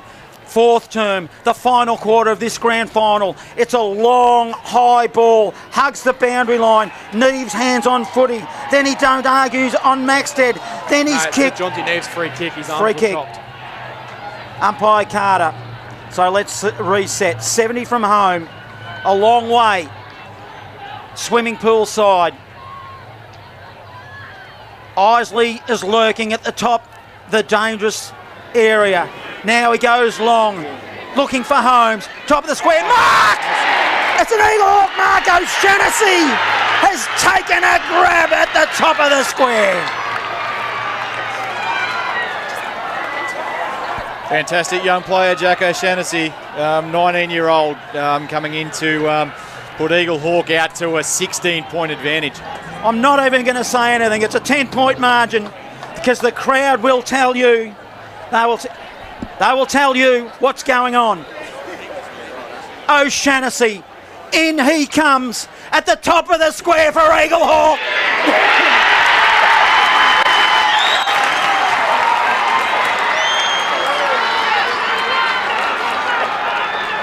Jack O'Shaughnessy, what a grab. Score sponsor, Bendigo City Framers, his fourth. Sandhurst, 11-11-77. They're labouring, can you believe it? 14-9-93. The Borough, we're in time on 21 minutes in the final term. Jason, Eaglehawk had 7 goals at three-quarter time. They've doubled their amount of goals in 20 minutes.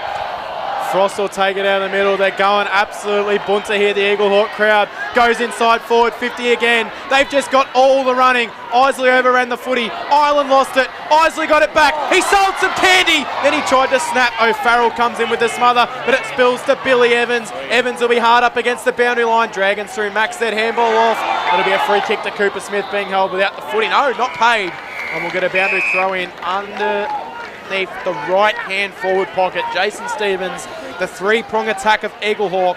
O'Shaughnessy, Holmes and Isley. There's 12 goals, 4 each between them. It's a good I've outing never seen anything like that. It's a good outing for a forward group to actually have that even spread of goals. 45 from home. Eaglehawk in attack. They lead 93-77. Thompson threw his head back looking for a free kick and won't get it. You look at the Sandhurst side, Austin's got 2, and then they've got 9 individual goal kickers as well. So still 40 from goal. Isley in the ruck. He's been super. Tardrew wins it for the Dragons. Good strong tackling. Aidan Hanley for Eaglehawk. Over the line it goes, boundary line. 40 from goal, still Eaglehawk in attack. I reckon they're going to win a grand final here, Cameron Power. The grand final that they were not meant to win. They did not beat Eaglehawk during the regular season or the finals.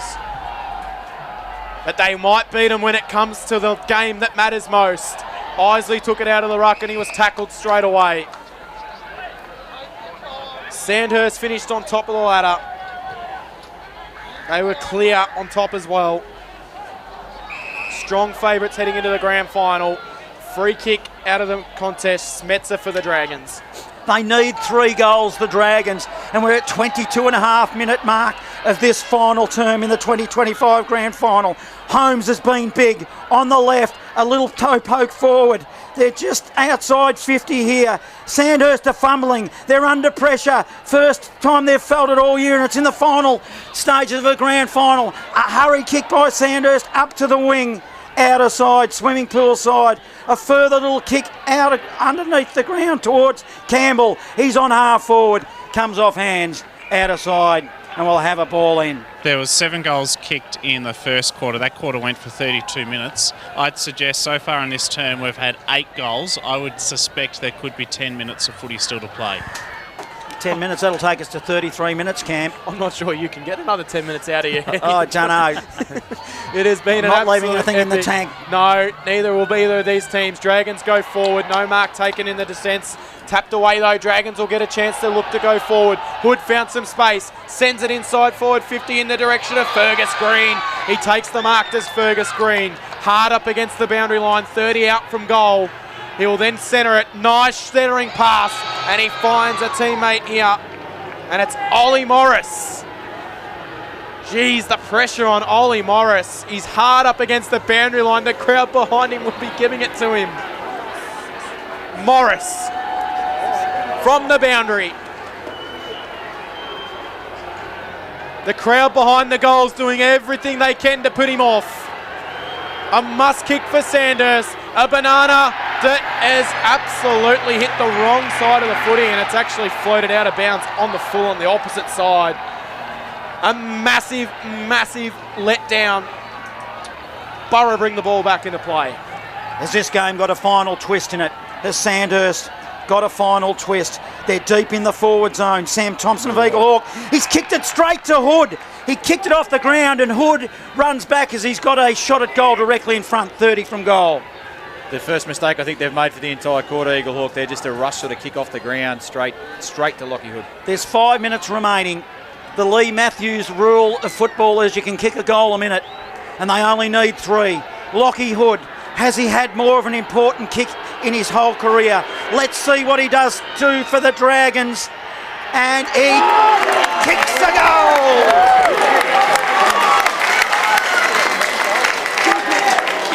His second. We're not done yet. Score sponsor Don Smallgoods is Don is good. Sandhurst 12-11-83. 10-point margin, Eaglehawk 14-9-93. Jason Stevens. Best midfielders need to be in this stoppage, and Sandhurst looks like they've got Coughlin in there. Ollie Morris is in there, and Tardrew is the starting sort of set. They absolutely need to win this clearance forward for the Dragons if there are any hope in this contest. Knocked down Frost. Grabbed it, tackled straight away. Wilkinson in amongst it as well for the Dragons. The crowd desperate to find out. There's a blood rule here. Father Jackson Saunders, who's the blood rule on? Is it Nick Stagg again? It is, yes. He's had trouble with his nose in this quarter, so Staggy is certainly giving it his all. Hugh Schmetzer is coming onto the ground too, so Nick Stagg coming off at the moment. We probably shouldn't repeat what the crowd are chanting out there. The Eaglehawk faithful. Jack Keating comes on, and Stagg looks absolutely dejected down there on the bench to be coming off. It's blood from the nose by the looks. Sent forward for Eaglehawks, Ty Evans. It bounces inside forward 50. Island will track after it. He'll see it over the boundary line because Isley was hot on his hammer. We're going to throw in underneath the scoreboard, which reads Eaglehawk leading by 10 points, 27 minutes into the final quarter. A couple of minutes remaining in this grand final of 2025. They look done in the first quarter, in the second quarter, and even the third. And now they are going to potentially win a grand final. A couple of minutes remaining. Tardrew of the Dragons to right. They're in the back half to Maxted. Maxted short pass, hits up Keating. Keating didn't quite mark it. By hand back to Maxted. Had to retreat.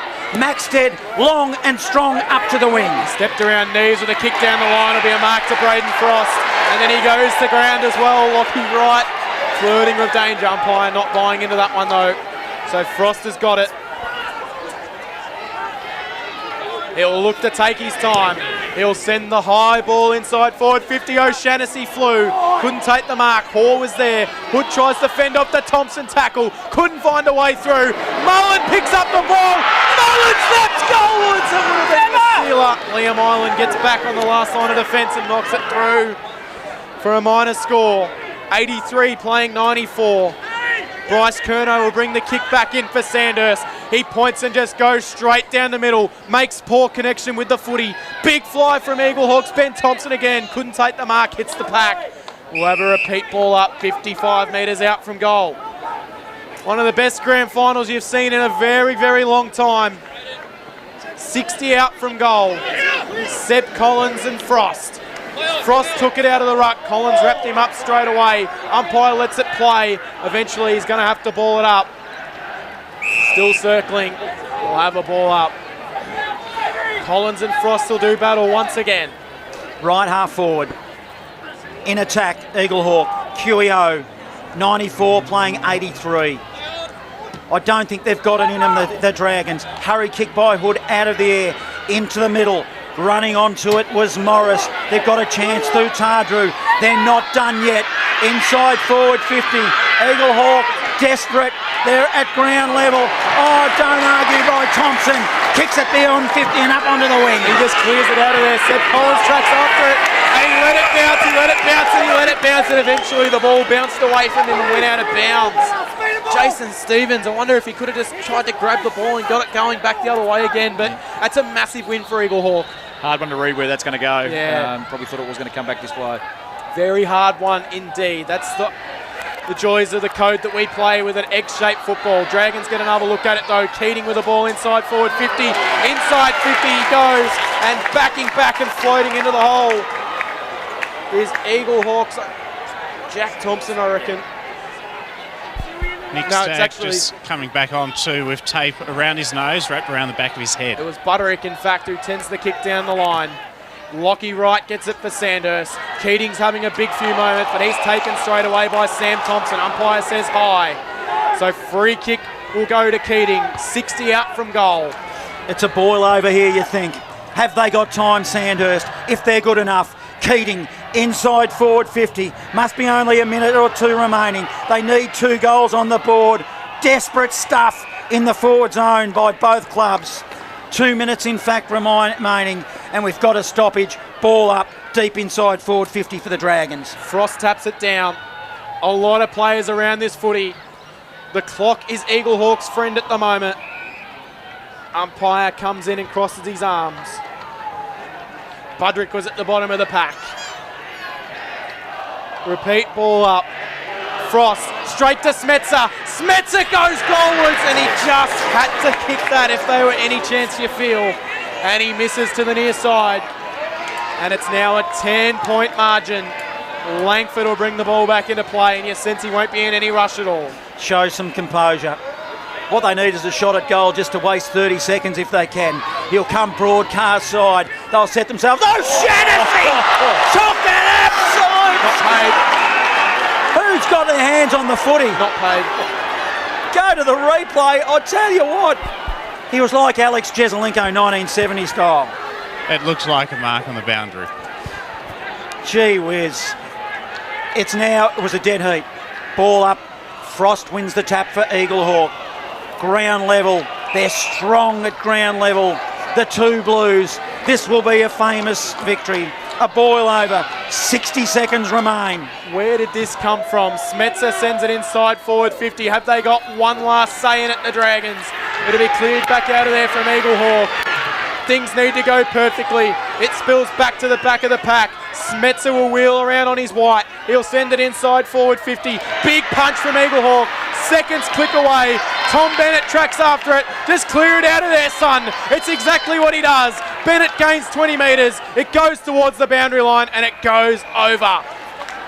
Centre of the Queen Elizabeth Oval is where the ball will be thrown back in on the pool side of the ground. The Borough, dare I say it, might just about have done enough. They've done enough. 32 minutes, 10-point margin. They've come from nowhere all season. What a victory this will be. They'll win this grand final, nothing sure as stoppage. True centre wing, 94 playing 84. Cameron Power, rep it home, son. Look at the crowd behind the goals. They're already starting to jump the fence and get involved in this one. The Eaglehawk crowd will go nuts. Sandhurst will send it inside forward 50. And an intercept mark is taken in defence. And Eaglehawk are about to wrap up a big grand final. They'll clear the kick out down the line. Collins will fly for Sandhurst. It carried over the back. They'll keep fighting. Work forward. They'll get another look inside forward 50. Jacob Austin might be a chance. Picks it up. Handballs to Connick. Connick will go goalwards. Fergus Green marks. But it's too little, too late. Eaglehawk are premiers. The biggest boil over you'll see in a while. The Borough have done the impossible that some said and won the grand final by 10 points. Look at the crowd. Unbelievable scenes at the Queen Elizabeth Oval. Jason Stevens, can you sum up what you've just witnessed? That's an amazing victory for Eaglehawk. That's it's probably this is in their DNA, their footy club, isn't it? They get to this big dance. They've always been this type of team. That grit and the fight that we've seen all day from them. We thought they were toast in that first quarter, but they stuck with it and were able to fight all the way through. And look at those scenes out there. That's we haven't seen that for a long time in Bendigo footy, that number of people on the ground. No, that is Bendigo footy at its best. Anyone that says the Bendigo footy standard is not where it should be, they just need to watch this game. That was unbelievable game of footy. Norm Jenkin, what stats have you got over there that can really summarise the win? Well, in that last quarter in particular, we had 10 centre clearances. 8 of them went to Eaglehawk. 2 went to Sandhurst.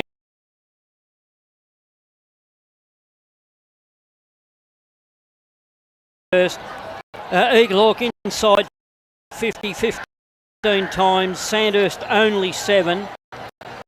There were 8 intercept marks in defence or through the centre for Eaglehawk.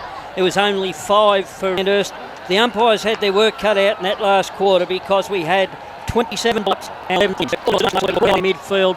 The work in the centre of Frost and Evans and Mullins. They got the ball out of there time and time again. I'm just standing amongst the Eaglehawk crowd and they're going absolutely nuts down here, as you can hear through the microphone. I'm waiting for the burst out into song any moment. We'll get interviews as soon as we can.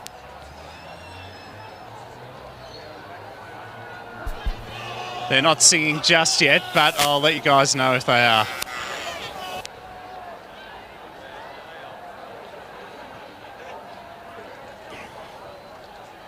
Yeah, so all in all, it was the third quarter of Sandhurst was costly for them. They kicked 2 goals 5, whereas in the last quarter with the breeze, we saw Eaglehawk kicking 7 goals 3, and I think that was the tale of the story today, Jace, that Eaglehawk were able to use the breeze a lot better than what Sandhurst did. Yeah, you're right, Norm. It certainly, and you sort of look back at the contest now, they took their opportunities, didn't they? They were really good in front of goals. As far as the set shots in front of goals, I think they were, we go back and look over some of the stats, look, Sandhurst really missed, accurate. As I say, 5 in that third quarter that all were gettable goals, but they just didn't read the breeze. They all faded away to the left-hand side, and even Fergus Green, he missed one which he should have got from almost, well, he wasn't straight in front, he would have been about 40 degrees out, and he just seemed to line up for the centre of the goals, and we just saw the wind take the ball across. It's been a northwesterly today, so it hasn't been straight up and down the ground, it's been across the ground. So, Jace, we've got the Bendigo City Framers Sponsored Award. Traditionally, we give it for the best on ground, but there are going to be 2 medal winners. So perhaps we'll wait till they're awarded, and then we might not stick with same. We'll potentially give it to someone else. I think. How do you think that is a good idea? I think it's a good idea. I think even both sides, there's an even contribution there from a lot of players. So I think we're probably best to wait and see how the VCFL and League Awards sort of come out, and then maybe make our call after that. Yeah, and look, how exciting. We have got some interviews coming at ground level, so just bear with us. But, Jace, I just sense Eaglehawk, potentially they were only the 4th best side in it during the season at times when South Bendigo was cracking. definitely they were on paper behind Gisborne at certain stages, and definitely by Sandhurst. I came here today expecting on paper a 7-goal win, but with the disclaimer we're playing in a grand final.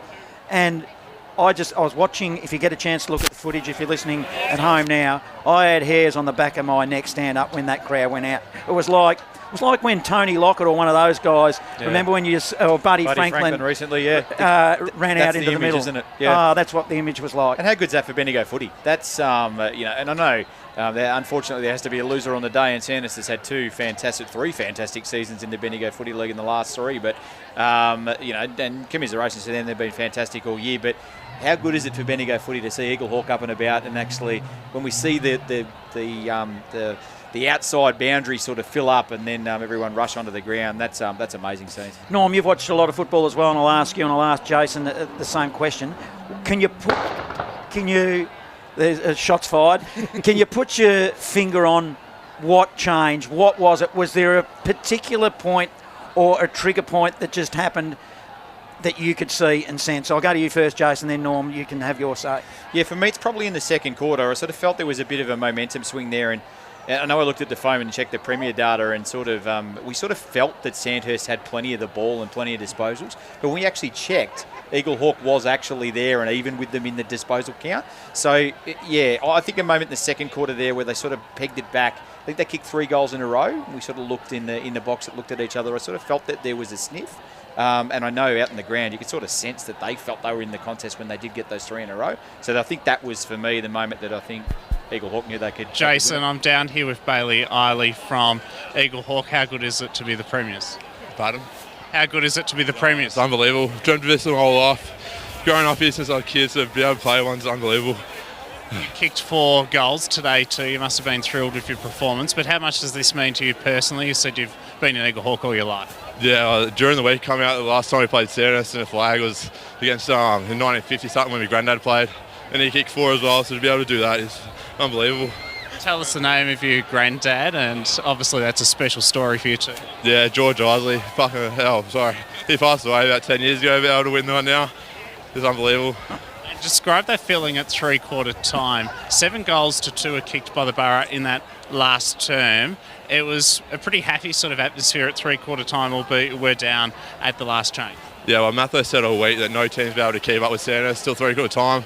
So he said if we're within reach of 3/4 time, we're going to run over the top, and which we did. It was unbelievable. I think that third quarter is the one that won it for us in the second quarter. Playing a man down in the second quarter, and we came back still. In the third quarter, we beat him against the wind, so that just helped the whole game. And that crowd, how good was it to hear Eaglehawk being chanted across the queue? That was unbelievable. It's like a 90th man out there for us. Yeah, tell them how good you are. Leave you to it. Thanks, Bailey. All the best and congratulations. Thanks, mate. We've got ground level Bailey Isley. If you've just joined us to find out who won this game, well, I'm telling you, it's Eaglehawk by 10 points. 14-10-94 to Sandhurst 12-12-84. And you were saying, Norma, where did you think the game changed? Well, like Jace, I thought it was halfway through the second quarter.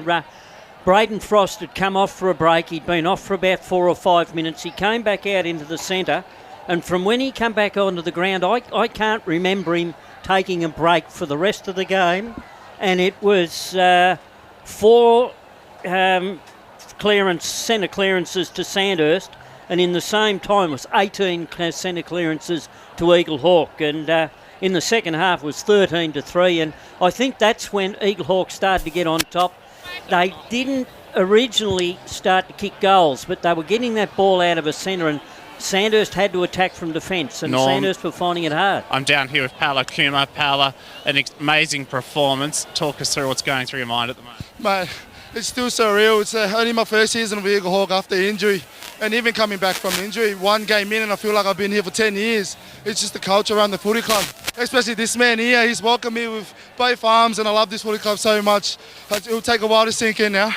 And why does this footy club mean so much to you, particularly given your injury? Talk us through that and what sort of comeback you had to endure. Well, I unfortunately went out with a season-ending injury, but turning up every week, the boys are able to wrap their arms around me, just telling me to just show up, support the boys, and I'll be there every game. And I think doing that just becomes like a family-orientated footy club as well. Obviously, the Thompson boys have been here for so long, and it just so much to show up for them boys. If I'm not going to do it for myself, I'll do it for them. Well, you certainly left everything out on the field today. Enjoy the celebrations. Yeah, no, it was a really good game. Sandhurst is a pretty good outfit, but we dig in and it's a good win. It'll be a good celebration. Thank you very much. Thanks, Paolo. That's great. Joel Mallon's here too. Joel, you kicked an amazing goal in that last term. What was that like for you? Oh, I really can't explain. Probably the worst kick I've done all year. It's just wobbled its way through. So you got to have fortunes go your way, I suppose. So I'll take it. And Joel, you were part of the 2018 Premiership too, along with Sam Thompson and Jonty Neves. What's it like to play in a second flag with those individuals? Oh, I spoke with the boys during the week. I think this one we probably appreciate a bit more. Like me and Jonty especially, we were only fresh 19, just started that year. So just, I don't know, it's been all year. It's just been a grind, but yeah, I can't explain anyway. It's just great. It's just great. We'll leave you to it, Joel. Enjoy the celebrations with your mates. There's plenty around. Father Thanks, Jackson. Joel. Take care. Thank you. Father Jackson Saunders at ground level. If you've just joined us, Eaglehawk 14-10-94 have defeated Sandhurst in an absolute boil over in season 2025. Sandhurst 12-12-84, and what an amazing performance. Norm, you were saying? Yeah, look, as I said, I believe it was when Eaglehawk started to take control of the centre clearances that they got on top, and during that third quarter, Sandhurst had a lot of the play, 16 inside 50s to 8, but it was Eaglehawk's defence that held firm and Sandhurst couldn't take advantage, and I think that's where the game really turned in that third quarter. We said at half-time that if Eaglehawk had got back within a couple of 3 goals at three-quarter time, that look out, they could run over the top, and for me, they looked the fitter and the quicker side at the end of the day. They just ran, and their big fellas up forward stood up. As you say, it's not often you get 3 key forwards that'll kick 4 goals each, and 3 tall key forwards. But I think that's where they won the game, because O'Shannessy, once Clayton Holmes started to get the ball, and we saw Curnow go to Clayton Holmes, it gave O'Shannessy the leash, and he had Ireland on him then, and he had the lesser defender, and he was able to take advantage of it, and I think that was a big thing. They had the 3 rotations down there. Norm, I'm here with Ty Evans. Ty, an amazing performance. You're a premiership player. Oh, mate, that's unbelievable. I can't believe that second half was just unreal. Clayton going off with 10 minutes and stepping up that last quarter, that was unbelievable. How good. And what was the key message at half-time? Because you certainly responded after the major break. Oh, look, just got to hold it in that third quarter. We knew the breeze was with us in that last, and we did, and we fucking fired up. Sorry. We fired up in that third quarter. We came in, we knew we were going to come over there on the top, so unbelievable by the boys.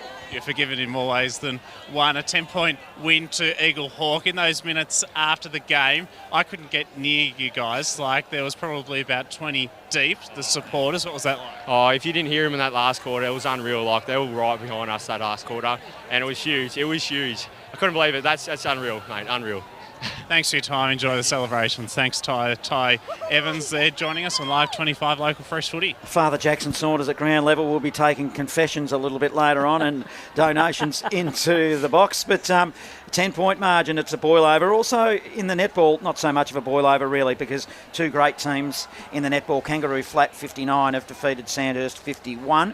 Joel Peterson is at ground level. He's monitoring. He will be doing some presentations, but we are hopeful that we get some netballers up for an interview very shortly. After an unforgettable 2025 Senior Football Grand Final in the Bendigo Bank Bendigo Football Netball League. What a day that we've been treated to. Terrific footy and netball action, culminating in a breathtaking Senior Grand Final with Eaglehawk, our 2025 premiers. We will begin our presentations by acknowledging our grand final umpires. The Bendigo Umpires Association does a magnificent job on this day and all throughout the season, ensuring that games of football can go ahead. To present medals to our umpires, I'd like to welcome up Craig Finlay from the BFNL board. The umpires for today's senior football, and please just leave a bit of a path for them to come through there among the Eaglehawk crowd.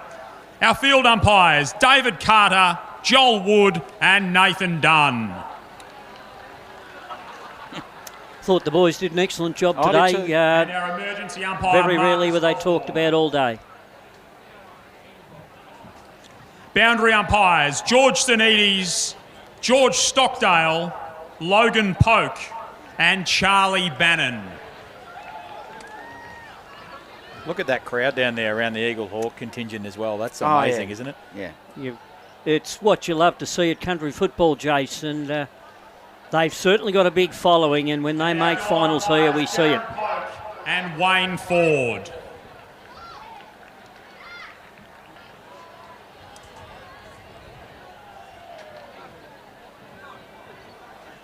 I think the goal umpires' jobs today were pretty clear-cut. They either were goals or behinds. They didn't have any issues. Throughout season 2025. Before we present our two Best of Field medals and our Premiership medals, we'll take a moment to hear from the Sandhurst camp and one of their co-coaches, Bryce Curnow.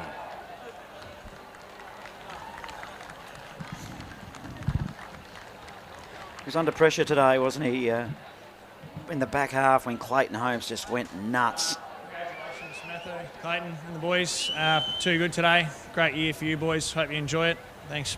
To the league, umpires, everyone, thanks for putting on a fantastic day. Absolutely blessed to be here, and hopefully for our boys and our club we can get back here at some stage. Absolutely proud to be a Dragon, as you should all be for efforts this year. Not quite ours today, but let's stick together. Thanks, guys.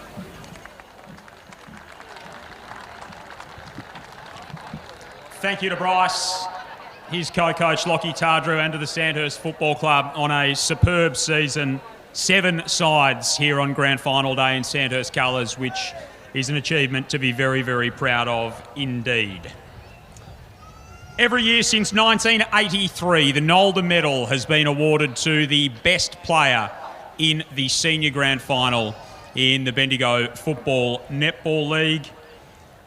And again, it is great to have the Nolder family part of our presentations as always. And so to present the Nolder Medal for season 2025 to the best player on the ground, we thank the Nolder family for their involvement as always. Our best on ground in the 2025 Senior Grand Final from Eaglehawk, number 23, Jordan Ilesley.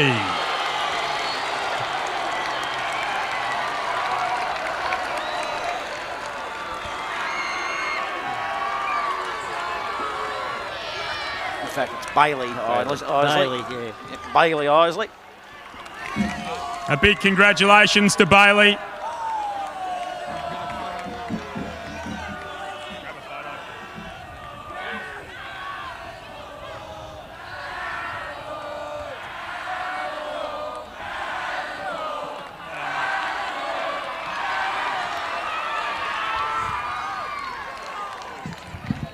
Famous name out at Canterbury Park is the Ilesley, and well done to Bailey on his best on ground medal. The votes collated through the Fresh FM commentary team as well as the Bendigo Advertiser and the BFNL board for 2 medals, including the WorkSafe AFL Victoria medal. And I'd like to welcome up Cam Tomlins from AFL Victoria to present the AFL WorkSafe AFL Victoria medal. Also from Eaglehawk, number 44, Ben Thompson.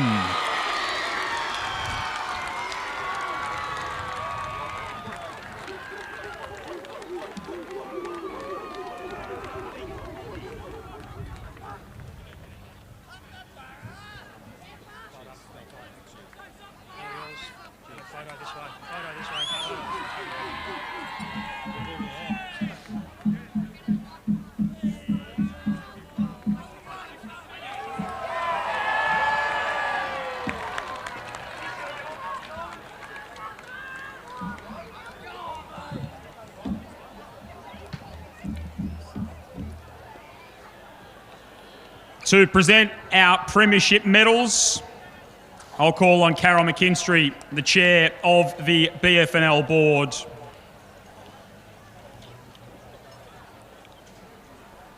And what a performance it was from our premiers in season 2025. Eaglehawk, number 1, Pala Kuma. Geez, he was good today, wasn't he, Jace? His composure around the footy and his hardness, I reckon he should be proud of himself. In the first half, he was arguably Eaglehawk's best. Number 7, Blake McGregor. Yeah, Blake didn't have a lot to do today, but what he did with a plum, and like all Eaglehawk players, have got to be proud of their efforts. Number 8, the always reliable Charlie Langford. He did a super job down there deep in defence, really unheralded defender, and fantastic player today. Certainly earned his premiership medallion. Number 9, Jack O'Shannessy. Well, you know what? We mentioned it, didn't we? We thought if someone had to take the game by the scruff of the neck, if he didn't do that, it was indeed Clayton Holmes that did it as well. But, he would be so proud of his efforts as well. Number 10, Joel Mullen. Yeah, an excellent game from Joel Mullins today, whether he was down back or, as we saw in that last quarter, a 55-metre goal from outside, and he said he didn't get onto it Number properly. 11, Who knows where Sam he would have gone had he got onto it. It's a 2-time premiership player now at Eaglehawk, Sam Thompson, and a famous family name, as you can hear the Eaglehawk crowd go off when the Thompson name comes out. I reckon he'll party pretty hard Number tonight, 13, Sammy Thompson. Jonty Neves. Jonty Neves, you know, I sensed early in the game that he was just one of those players. They were under pressure and he just got better and better, and he was just providing that target in the end. In the end, it was just another Number 14, tall. Jack Donnis. Yeah, Jack Donnet didn't have a lot to do, but when down back, he certainly played his part and went forward in the last quarter and got a couple of integral Number 16, touches. Joel Butterick. Another one of those unheralded sort of players in Eaglehawk. He plays a lot through the middle, and a lot of people actually miss him. He's an elite player through the middle of the ground, and did his job today. Number 17, Tom Bennett. I think he probably falls in the same category as the previous one, Jace. He plays on the wing more so than Butterick, but they all kind of seemed that class of player Number got better 18, during the game, didn't Dylan they? Hanley. Yeah, Dylan Hanley plays down back. He's an unheralded backman down there for Eaglehawk. He can play on the talls, he can play on the smalls, and he did it well today. Number 20, Nick Thompson. We didn't see a lot of Nick today, obviously injured early in the contest, but sensational talent, and has got a big footy future in front of him as only a 19-year-old at the moment. Number 21, Braden Frost. He's one of my favourites, Braden Frost. His competitiveness in the ruck and the clearances, not only winning the tap at times, but just to win the footy by himself and just pump it forward. He had a Number great 23, game. our Nolda medalist, Bailey Ilesley. Well, what more needs to be said about Bailey? He's Braden's sidekick, takes the ruck when Braden's not there, goes forward and kicks goals. Number 24, Jacob O'Brien. O'Brien's another one of those players that we've mentioned, and this is a credit to the Eaglehawk lineup. Another one of those troops that really just step up each week and plays his part. Number 27, Ty Evans. A little bit quiet today, I thought. He had a super season, though. He's one of those real hard-nut Eaglehawk players. He was in the Bendigo Advertiser Team of the Year. Didn't quite make ours, Jason. Number but a great 28, season. Jack Thompson. Yeah, one of the Thompson boys in and under.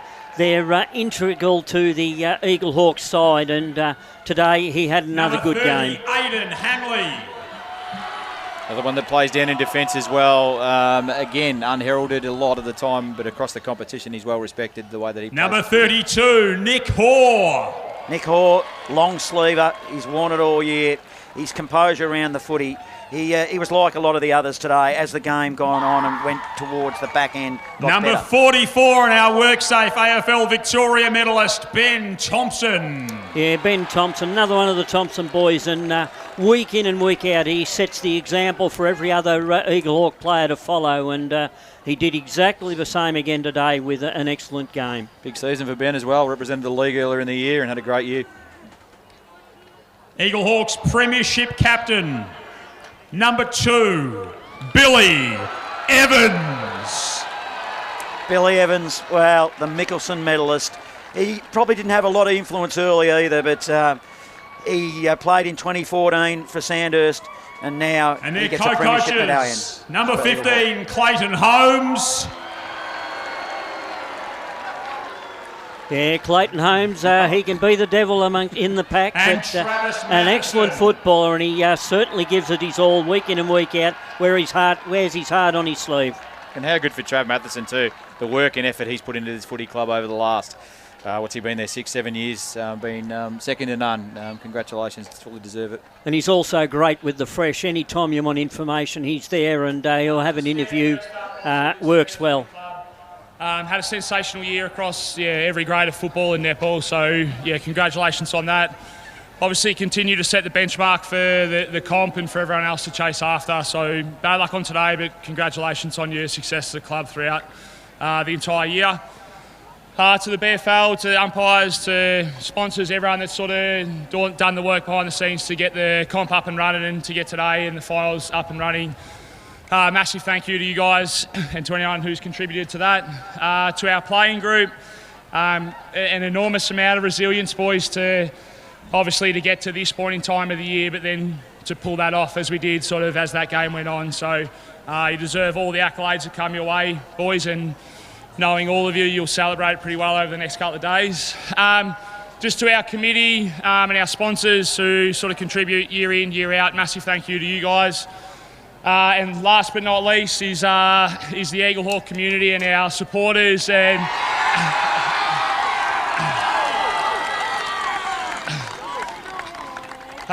we spoke all week about trying to get ourselves in the position at three-quarter time where we could look over to the hill and you guys would ride at home. So massive thank you for your support that you've given us throughout the whole year, but in particular today. And don't get lost getting over the bridge tonight because we've got a bit of work to do when we get back over. So thank you.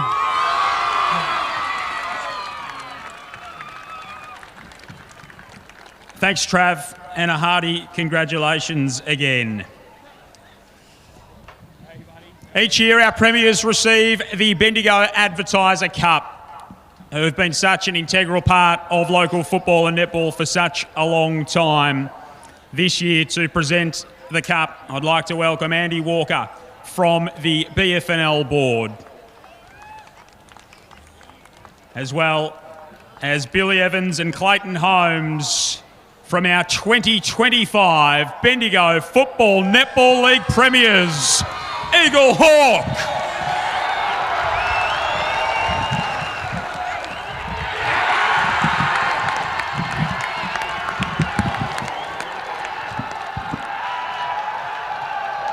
Well, exciting scenes here at the QEO. Father Jackson Saunders, you need to go and answer to a higher authority this evening and into tomorrow, but thanks for your efforts today. Let's get your final thoughts on today's game and how you thought it went, and congratulations on your efforts all throughout the season. Thanks, Johnny. I've loved being part of the Fresh broadcast team, and well, two amazing clubs with the strongest and most successful club histories, both of them. Sandhurst with 29 flags, and Eaglehawk today make it 28 flags in the history of their football club. And listen to that crowd. The atmosphere, it's just fantastic, isn't it? That's something which I've really enjoyed, and I literally was 15 people deep away from the Eaglehawk players before I got those first interviews. The support was massive, and I think they will celebrate long and hard into the night out there at famous Canterbury Park. So look, I'll say goodbye. It's been a wonderful season. A big thank you especially to you, Johnny, for all the work that you do behind the scenes. We're all volunteers here and you shoulder it, and it's very much appreciated by all of us. So thanks for another great footy season. No, you're welcome, Jacko, and we'll look forward to a big season next year, our 40th season next year, but we've still got... Johnny, I'm just roaming around down here. I've got the Eaglehawk co-coach Travis Matheson. Absolutely sensational scenes, mate. Yeah, mate, I'm probably still in a little bit of disbelief, to be honest. Like we always believed and we continue to back ourselves in, but yeah, even at that, it was still going to take a massive effort. So I'm just beyond proud of the boys and the fact that they've just never given up and sort of never given up on the club or the mates and being able to finish it off. Is there a few worries or concerns in the way the game was starting early? Well, we knew it was always going to be hard early on. Would have liked to have maybe just get a couple more on the board when we had the breeze. But as I said, we just continued to sell that message that we thought if we could be within 4 goals at three-quarter time with that breeze, that we could pull it off. Congratulations, mate. Celebrate the win. Thanks, mate. Thank you. So, Cameron Power, down at ground level. Yeah, I'm just going to keep going down here. Just coming over the top. Joel Buderick, congratulations on the win, mate. You're live on Footy Fresh. Congratulations. Thanks, mate. Much appreciated. It was pretty awesome. First year at Eaglehawk, mate. You must be pretty excited with that. Yeah, no, I feel truly lucky and grateful to be a part of it. Part of the borough. The crowd was amazing. Do you think the crowd really paid an impact in that? 100%. That was the 25th man out there. That was fucking insane. That was crazy. No worries. We'll let you go. Thanks, Joel. That was Joel. We're just floating around. We've got the other Joel down here, Joel Mullen. Congratulations on the win, mate. So, we were just talking to Joel Buderick over there. He was magnificent today, but so were you. That goal that you kicked from outside 50, you must have been pumped with that. Yeah, I said to one of your boys earlier, I was like, I don't know how it came off. It was really just a hack kick that floated through, so I'll take it, man. I mean, you got to take the little wins, I suppose. How were you feeling very early on in the game, especially with the way the game started? Oh, we knew we had the belief. We just needed to stick with them. The motto during the week was kind of like, just stick with them. They're probably not used to the pressure in the last quarter that might come. So all we want to do is win each contest, just stick with them, and hope for the best. And full of belief at three-quarter time by the sounds? Of course, yeah. We had like a little bit of a breeze. You got to be full of belief anyway. We've got this far believing. So yeah, mate, can't be proud of the boys. It's just unbelievable. Congratulations on the win. Celebrate hard. See who else I can find down here. Plenty of Eaglehawk people around down here. Ty, you were pretty happy with that. Give us a big pump up before. Mate, I can't believe this. Like, first year at the club and the boys, mate, we rocked up. And, mate, it's unbelievable. We love this. How about yourself? You've had a very impressive year, named in the Team of the Year as well, so you must be wrapped to really cap it off. Yeah, mate, a lot of impressive players on our team, and, to get awarded like that is pretty impressive. I feel good about myself. But, mate, the whole team is unreal. Transition to Eaglehawk. How have you enjoyed the year? Yeah, mate, like I said, look at the crowd. Like that last quarter, if you didn't hear that crowd, they got right behind us, and it's that good to have that sort of that crowd behind you. And the players, unreal. Congratulations on the win, mate. So enjoy hard. We're floating around. Blake McGregor, how are you, mate? Congratulations on the win. Yeah, thank you very much. Appreciate it. Absolutely pumped with that. Yeah, I'm fucking so pumped. So excited. Well, here, F-bombs been dropped. We are live on air, mate, but enjoying the win, no doubt. So, unheralded performance. What was the message at three-quarter time? Basically just to play our brand of footy. Get it down forward to the one-on-ones and, take control from there. Congratulations, mate. Enjoy the win. Jake O'Brien, how are you, mate? Very unheralded role down here, so congratulations on the win, first of all.